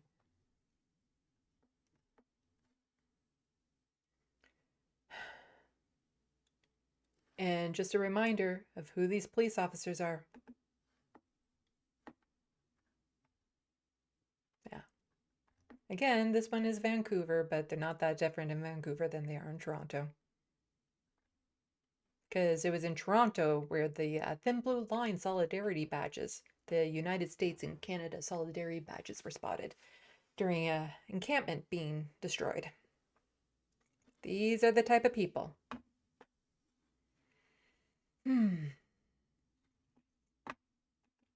Okay, how are we for time? Ooh, okay. So there's a couple other stories, follow-throughs I want to do, and then, you know what? I'm going to end this with some good news. A couple good news stories. How about that? So let's see. What was the next thing I wanted to do? I have like a whole bunch of things here that are just like one article things, but yeah. Let's see. So some things that we should be worried about. CSIS, that's a Canadian Secret Service, warns that anti-gender movement poses a threat of extreme violence. Intelligence agency says risk will almost certainly continue over the coming year. Canada Intelligence Agency is warning that extremists could inspire and encourage serious violence against the 2S LGBTQI+ community, a threat the Canadian Security Intelligence Service, that is CSIS, says almost certainly will continue over the coming year. CSIS's comments come as provincial policies on gender-affirming care surgeries and pronoun preferences are being hotly debated across the country. Yes, people's rights are being debated. CSIS assesses that the violent threat posed by anti-gender movements is almost certain to continue over the coming year and that violent actors may be inspired by the University of Waterloo attack to carry out their own extremist violence against the 2S LGBTQI+ community or against other targeted views they represent as gender ideology, says CSIS spokesperson Eric Balsman. And yet we have conservative leaders getting all chummy with the likes of Tucker Carlson on stage.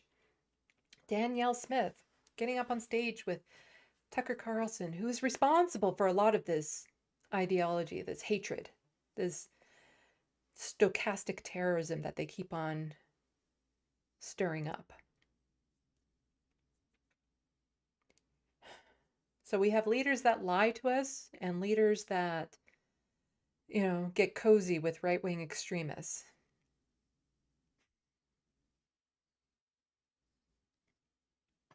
Still, we are safer up here than in the States, but we are not safe.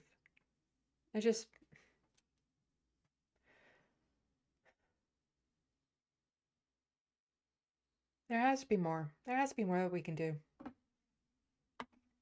Like we need a general strike now, not later. This will probably be part of my video essay when I get around to doing it about the Million March for Children and how that march never actually ended. And this is a result of that. But yes, there is going to be good news at the end. This isn't the end yet. But not horrible, like not devastating news, but just really kind of news next.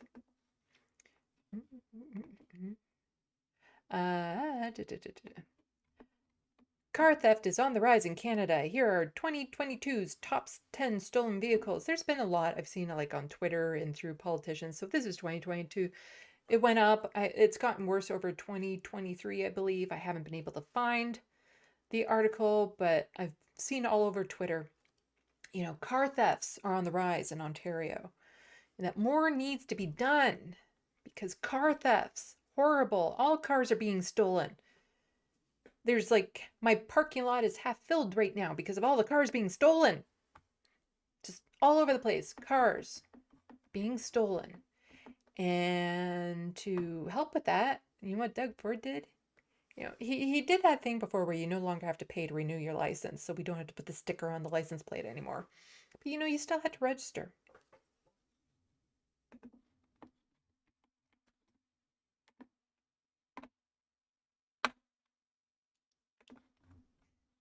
We're getting rid of that.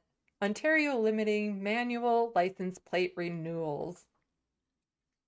So we no longer have to even just renew our license plates. We don't have to register anymore.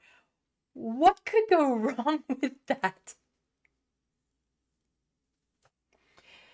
Because the thing is that, yeah, we used to have to pay to renew our license and stuff. And the thing is that when you renew the license, you'll also have to show proof of insurance. That's also when, you know, if you have any parking tickets or anything due, you have to pay up if you want to renew that, which go chase other things as far as I'm concerned. But, you know, I could see the issue around insurance. You don't want a whole bunch of uninsured people on the roads because, you know, you're supposed to be insured, but now there's nothing really enforcing it. Like, it's more or less if you get caught, but if you don't, then you just cross your fingers and hope you don't get into an accident. Not to mention, you're not registering your car to you every year anymore.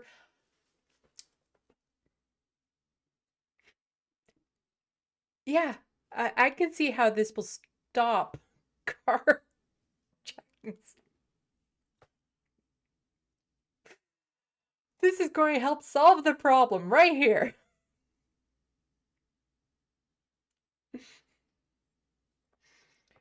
Nobody has to register. It will just be done manually.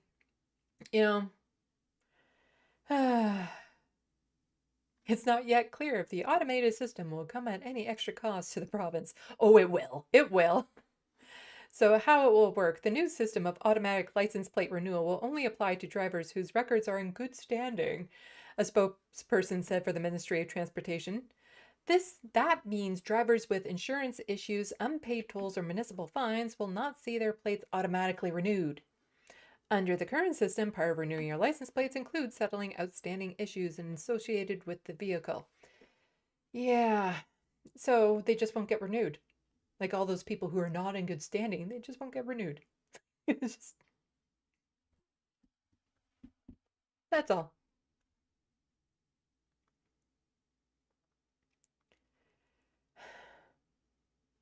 Yeah, he is just tearing apart this province and so many people. Again, 18% of possible votes he got in. 18% of possible votes. Just to show what just not even having to pay for the sticker and the renewal does. In 2021, the year before the Ontario eliminated license plate fee, there were close to 400,000 unregistered plates. The next year, that number more than doubled to over 800,000 as the province dropped renewal fees. The Minister of Transportation confirmed as of January 2024, there are over 1 million expired plates in Ontario. Yep, all those car thefts, problem solved. 18% of possible votes, he got in. 18% of possible votes, he got in again. I have thoughts about voting that come closer to the American election. I'm sure I'm probably going to unleash at some point. Okay, let's check the Sandbox. And then we'll get into some good news.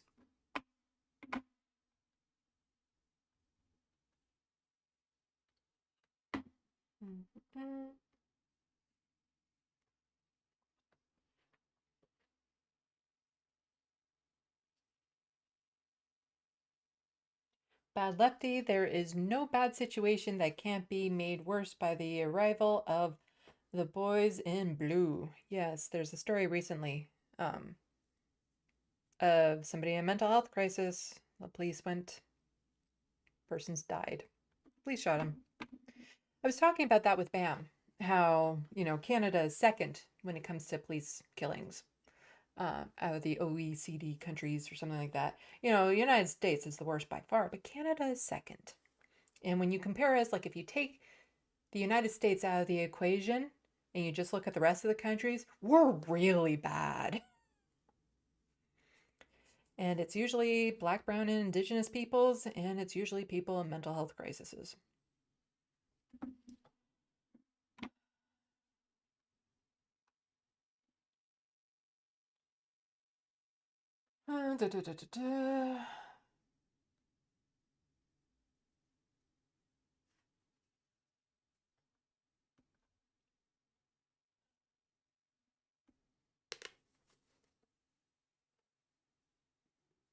I used to watch Futurama. You guys are talking about it in the Sandbox. I used to watch it. Yeah, I hear it's getting rebooted, so I might watch it again.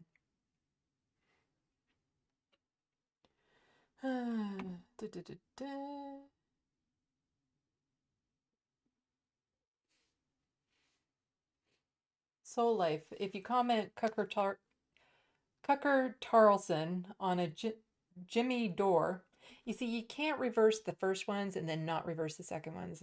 It messes up my dyslexia, because then it should be, if you comment Cucker Tarlson on Dimmy Jor, that chat, it's automatically deleted.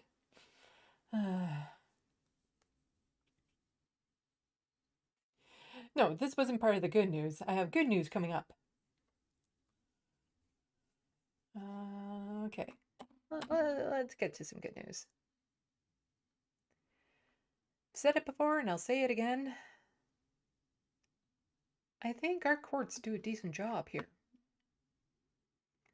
So a while ago, during the pandemic, like the first year, Doug Ford put through Bill 124, which was horrible, attacking a lot of healthcare workers, making it so that they can't bargain, capping their increase to pay to 1%.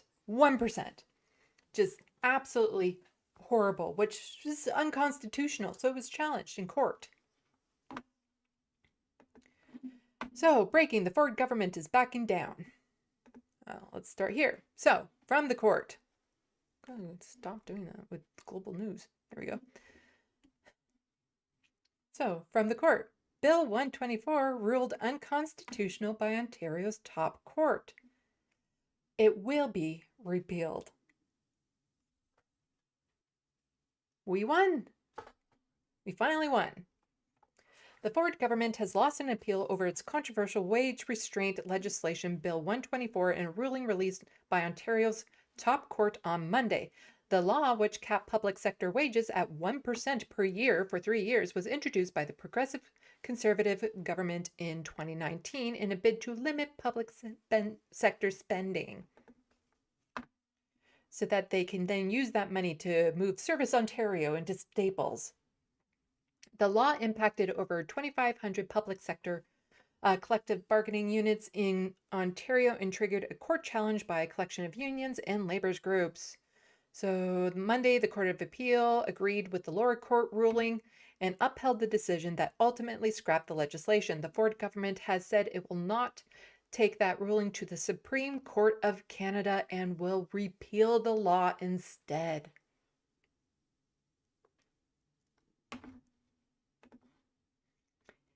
In a split decision, I don't care about the split decision. All I care about is that we won. We won.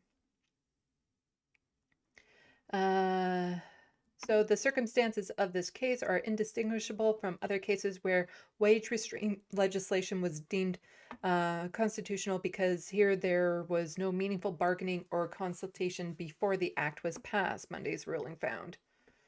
The act significantly restricted restricts the scope and areas left open for negotiation in collective bargaining process. In its ruling, an Ontario Court of Appeal indicates a lack of significant bargaining with unions before Bill 124 was introduced was one of the key reasons why the law violated the charter rights.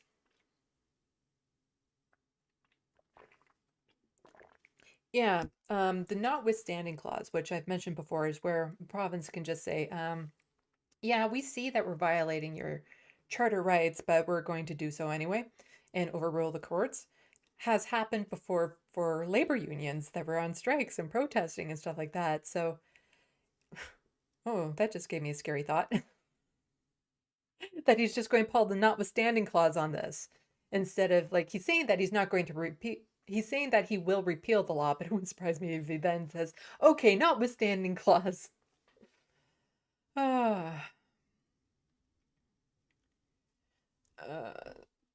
So the ruling also noted that the Ford government introduced the law in anticipation of the beginning of collective bargaining in the education sector.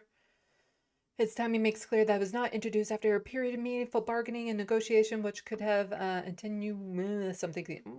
Okay, we get it. Good news. We have good news. And confirming here that the government is backing down on Bill 124 and will repeal the law in its entirety. So backtracking on Bill 124 could cost the province $13.7 billion as union and non-union public sectors workers look for back pay. Give them their back pay. They're not paid nearly enough. You give them their back pay. Mm-hmm. The province will repeal the law, but the premier didn't offer any regrets today. Yeah, he doesn't regret actually overruling their Charter of Rights and Freedoms by introducing the law in the first place. But yeah, give them their back pay, and maybe if he doesn't do stupid things like not charge us for renewing our license, which, you know, as somebody living with poverty, it would have been nice if they had put something in place so that people living with poverty didn't have to pay. But having everyone not have to pay was a lot of revenue that the province lost. And he also spent money on Super Bowl campaigns. He spends money on frivolous things. But when it comes to our healthcare workers, that's where he likes to cut back. So do you know what? Give them their fucking back pay. So this is a win. This is a win. We'll take it. And when I was just starting, there was breaking news. Not Canadian news, so I'm not going to do my thing, but there was breaking news. Trump liable for $354.9 million in civil fraud case, New York judge rules.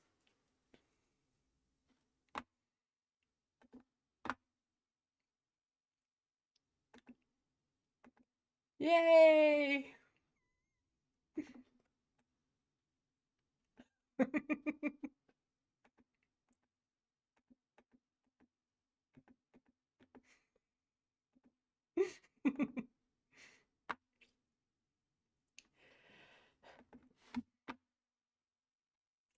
Donald Trump must pay $354.9 million US in penalties for fraudulently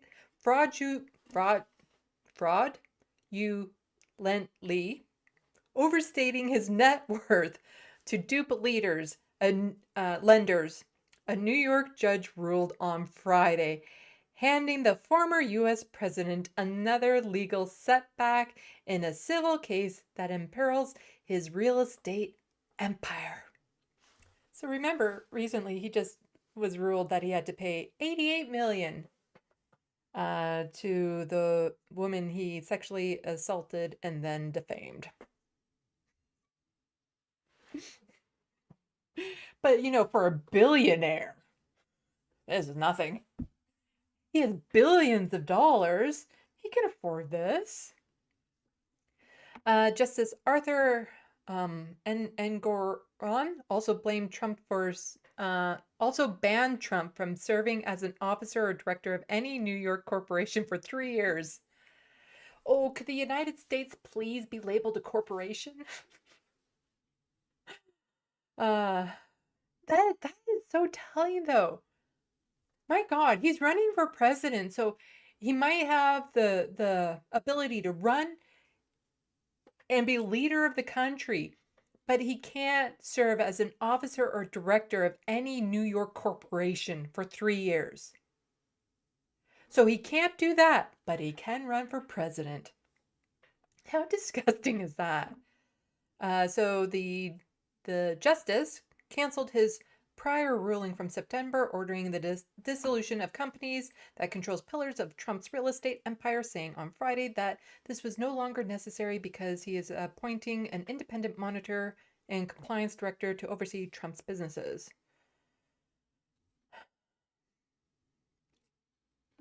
So in the ruling, the justice wrote that Trump and the other defendants in this case are incapable of admitting the errors of their way.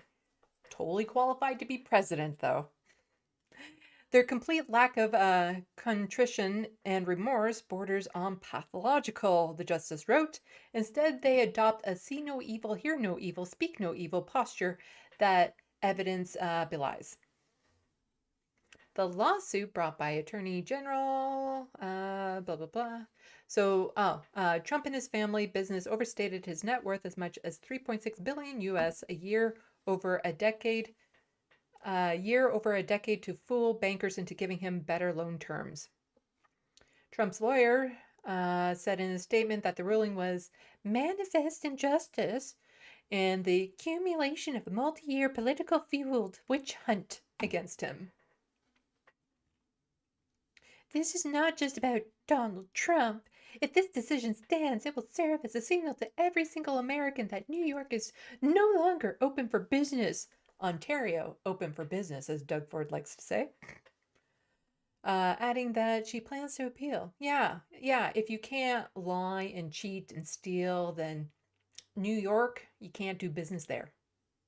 Yeah, if you are planning on lying and cheating and steal, you can't do business in New York.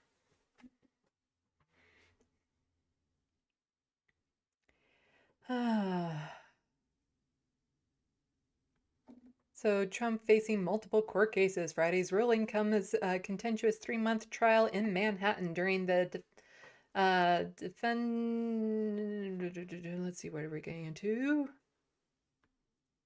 Trump has also been charged in Florida as handling of classified documents. Oh, right, that still happened. He stole all those classified documents and never got, punished for that, never held responsible for that.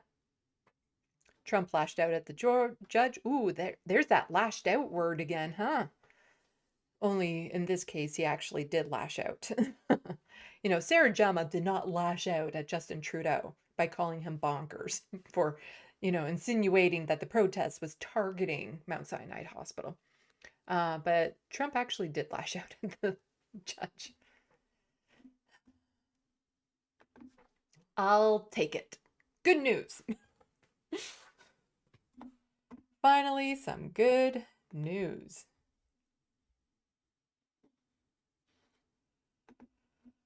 Oh,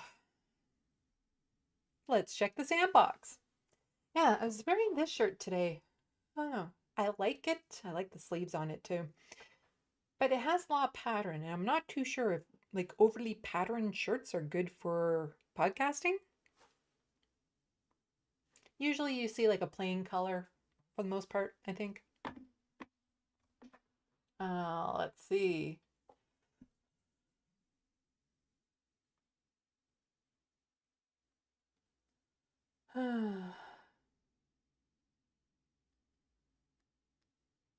Bad Lefty, 1% was ridiculous, especially when inflation wasn't far off double digits. Yeah, inflation was huge. And this was during the pandemic. When staff was just being stretched to their absolute thinnest. And then he's like, nah, I'm going to cap your salary increase to 1%. So in essence, they were getting a pay cut every year.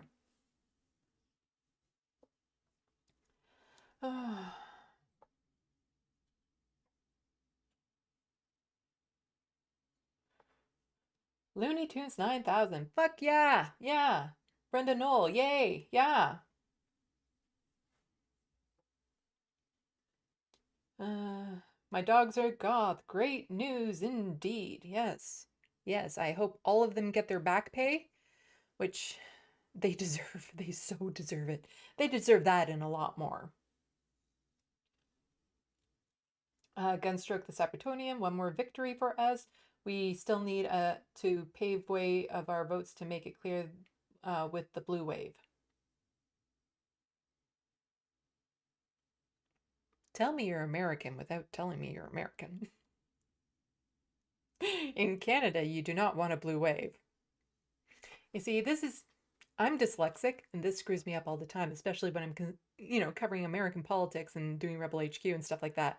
You see, here, our liberals are pretty much the same as your Democrats, the same establishment biases and stuff. They're interchangeable, really, like Nancy Pelosi and Justin Trudeau.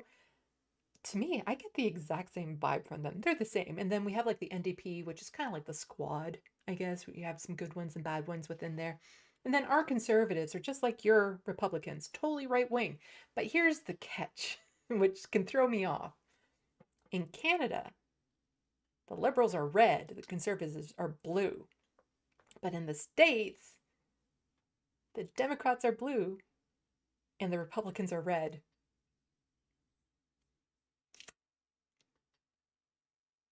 Messes me up. So here, we want a red wave. Well, that would just get us liberals. Orange Crush is something we've said before. We want an Orange Crush. It happened in Quebec once where they got like a whole bunch of NDPs in once. That's when the, what was it? I'm thinking something else. Anyway. So we do not want a blue wave in Canada.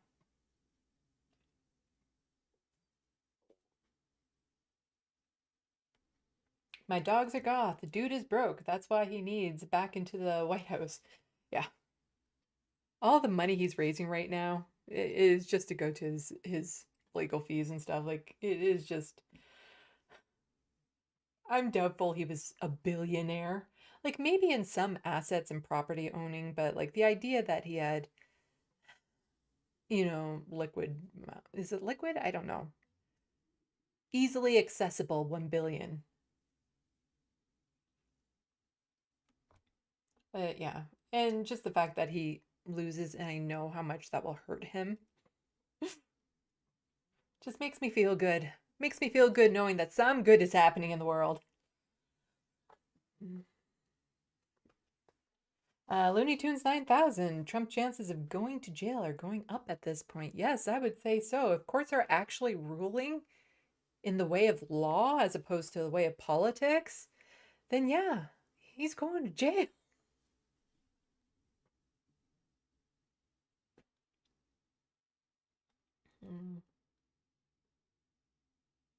Let's see.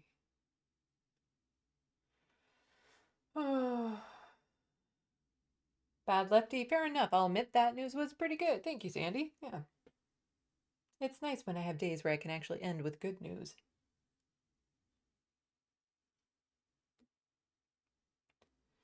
And it looks like you guys are chatting amongst yourselves. Good. We need good community, good strong community here. So, I'm done. I'm done. Like I said, I've been stretched thin lately. I think just everything that's been happening in the news, it gets to me in not surface level ways. Like it's always in the back, and I think it just drains me to the point where if I don't choose to kind of turn off now for a little bit, I will completely shut down later. So I won't be doing a live stream on Sunday, but there's a drawing that I'm working on that is really helping me. It's turning out amazing. I can't wait to show it to you guys. But it's a secret surprise for someone. But yeah, it is so far is just looking amazing, and I'm having a lot of good thought process, mental health going into drawing it. So that's all I really want to work on for the next few days. I will work on chopping up this video. Somebody said that they wanted to see my segment of me reading from an article you guys can't see. I'll probably superimpose that over of me talking about the rally going, the targeted attack of the hospital. So I can probably clip those. Speaking of clips, I have a whole bunch going up. And it's kind of disappointing that a lot of them haven't even reached 100 views. It's just I put so much work into it, and it'd be nice if they could at least hit that arbitrary number of 100 views, especially the ones with Bam, because that was such great conversation with him. He had so many great things to say, and more people need to hear it. So if you can, please go watch the clips. You don't even need to watch them. Just click on them. Let them play in the background. You can mute it and do something else. Open up another tab. I don't care. Cheat. Share them on all your medias and stuff to get them up over 100 views. I'd really appreciate that. Helps the algorithms. Because part of the problem is when I start getting a whole bunch in a row of lower views like that, then it starts to sink my channel again. And it is a battle with the algorithm gods that I'm dealing with. Because I'm hoping that by putting in all this extra work with the clips and stuff, enough of them will pick up steam that my channel will do better in the algorithms. And it is a lot of work for me to make these clips because it's going to take an entire day for me to go through this video, clip out things, and put them into separate videos. And I don't even know if I'll have the energy to upload them the same day. But I have a whole bunch uploaded with Bam that are set to go live over the next few days. Really, really great conversation with him. So please go check out those clips, share them widely so that I can get them all over 100 views. That would be great. So let's see. Let's do this. Oh, that's that. Let's do this banner. There we go. Frodo has good days and bad days. He ate a fair bit last night, but he didn't eat much the night before. But then he ate a fair bit It is... All I know is that I still get my bedtime and morning snuggles with him. He runs from me the rest of the time, which is sad. It makes me so sad because, he used to be sleeping on my bed and then in the middle of the day, and I would just go up and give him snuggles and kisses. And he's a cat that actually lets me give him kisses, which is nice. The two babies aren't used to that yet. And it took a long time because he used to always run away from me when I would approach him for the longest time. But then he finally would just sit there and let me approach him and pet him and enjoy the snuggles. But now he's back to whenever I try to approach him during the day, he runs away because he thinks I'm going to shove medication down his throat. And I have to do that once a day. So that's been a little bit difficult on me, but when it's bedtime and morning, I think he knows I'm not going to be shoving medication down his throat. So he's back to his old self of snuggling, and I get to spoon him, and it's the sweetest thing in the world. And I just love that cat to pieces. So I have to give him medication, take him back to the vets every now and then. And even though it's a not-for-profit vet, the bills add up. So if you can help with his vet bills and medication, greatly appreciated. To do that, there's a PayPal link in the description box below, or if you're Canadian, an e-transfer. That way, no service fees are taken off and given to other places. Nobody is making money from that donation. Let's see.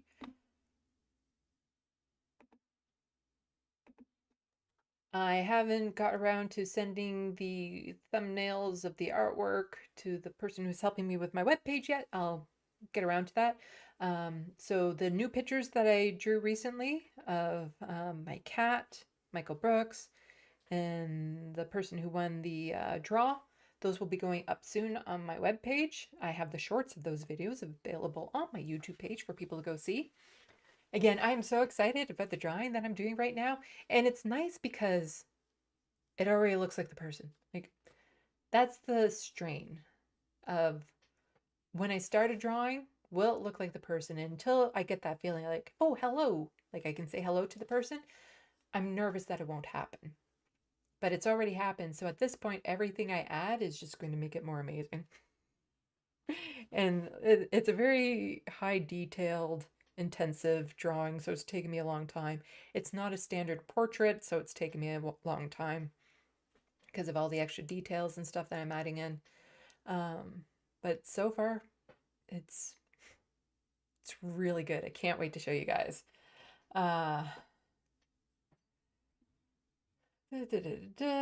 Yeah, we got all that. If you can, please become a patron. Every little bit helps. I really need to change the name of the tiers.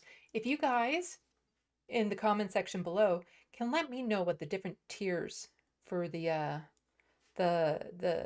patron could be named, would be helpful, because I'm thinking thing like trinket box, gift box, big box, or something like that.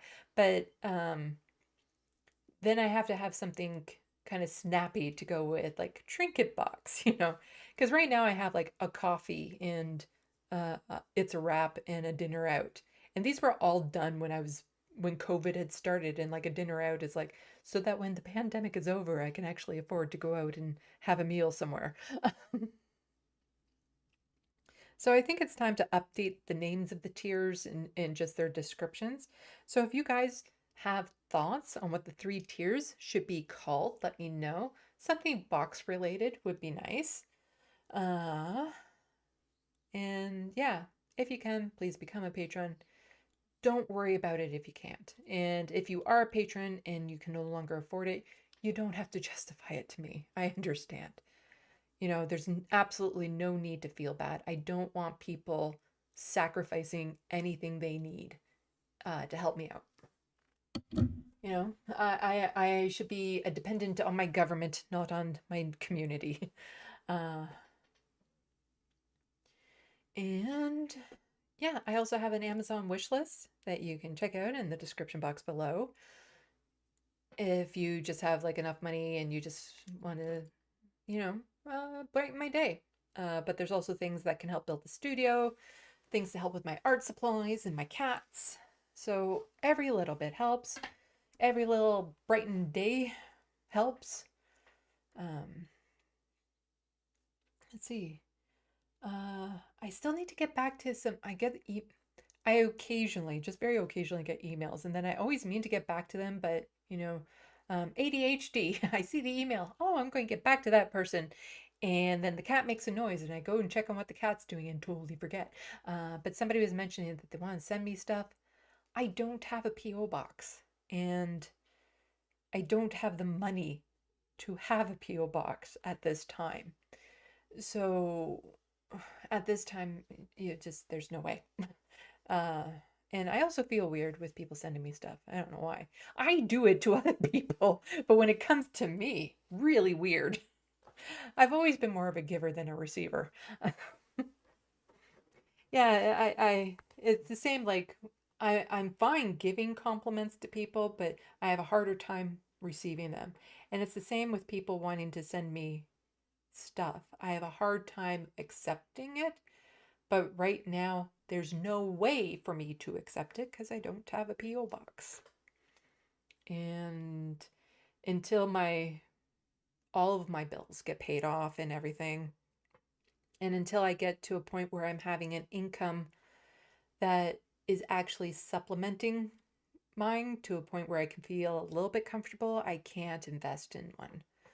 Like there's lots of things that I need to get a subscription on to help with my channel that until I get like enough people as patrons where I have like a more reliable income coming in, I can't do things like that. But thank you everyone for coming out. Hope you enjoyed the show. Just on time. Just on time.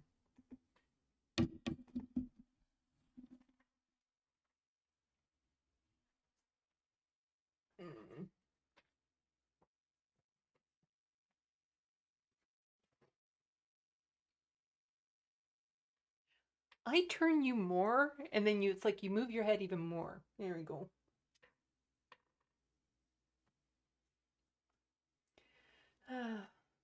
This one has not been the pain in the ass today. Abernathy has been a complete pain in the ass today.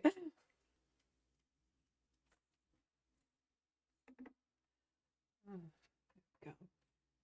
And thank you to all you wonderful mods.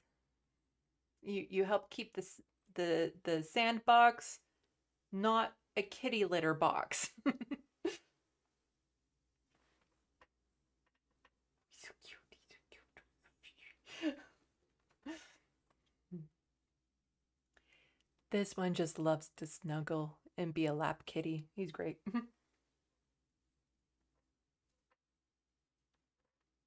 Show everyone your little goatee. Your little goatee. Oh, goatee.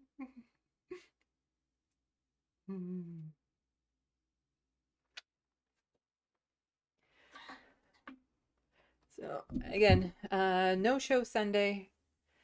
I will try to be back for Wednesday. At this point, I can't make any guarantees because I need to get caught up on some projects and I just need to make sure I'm taking care of myself with the type of news I'm covering and everything. So I will try for next Wednesday. Until then, salut, à la prochaine. Thank you for watching and stay tuned. I'm Sandy, wishing your tomorrow is better than your today.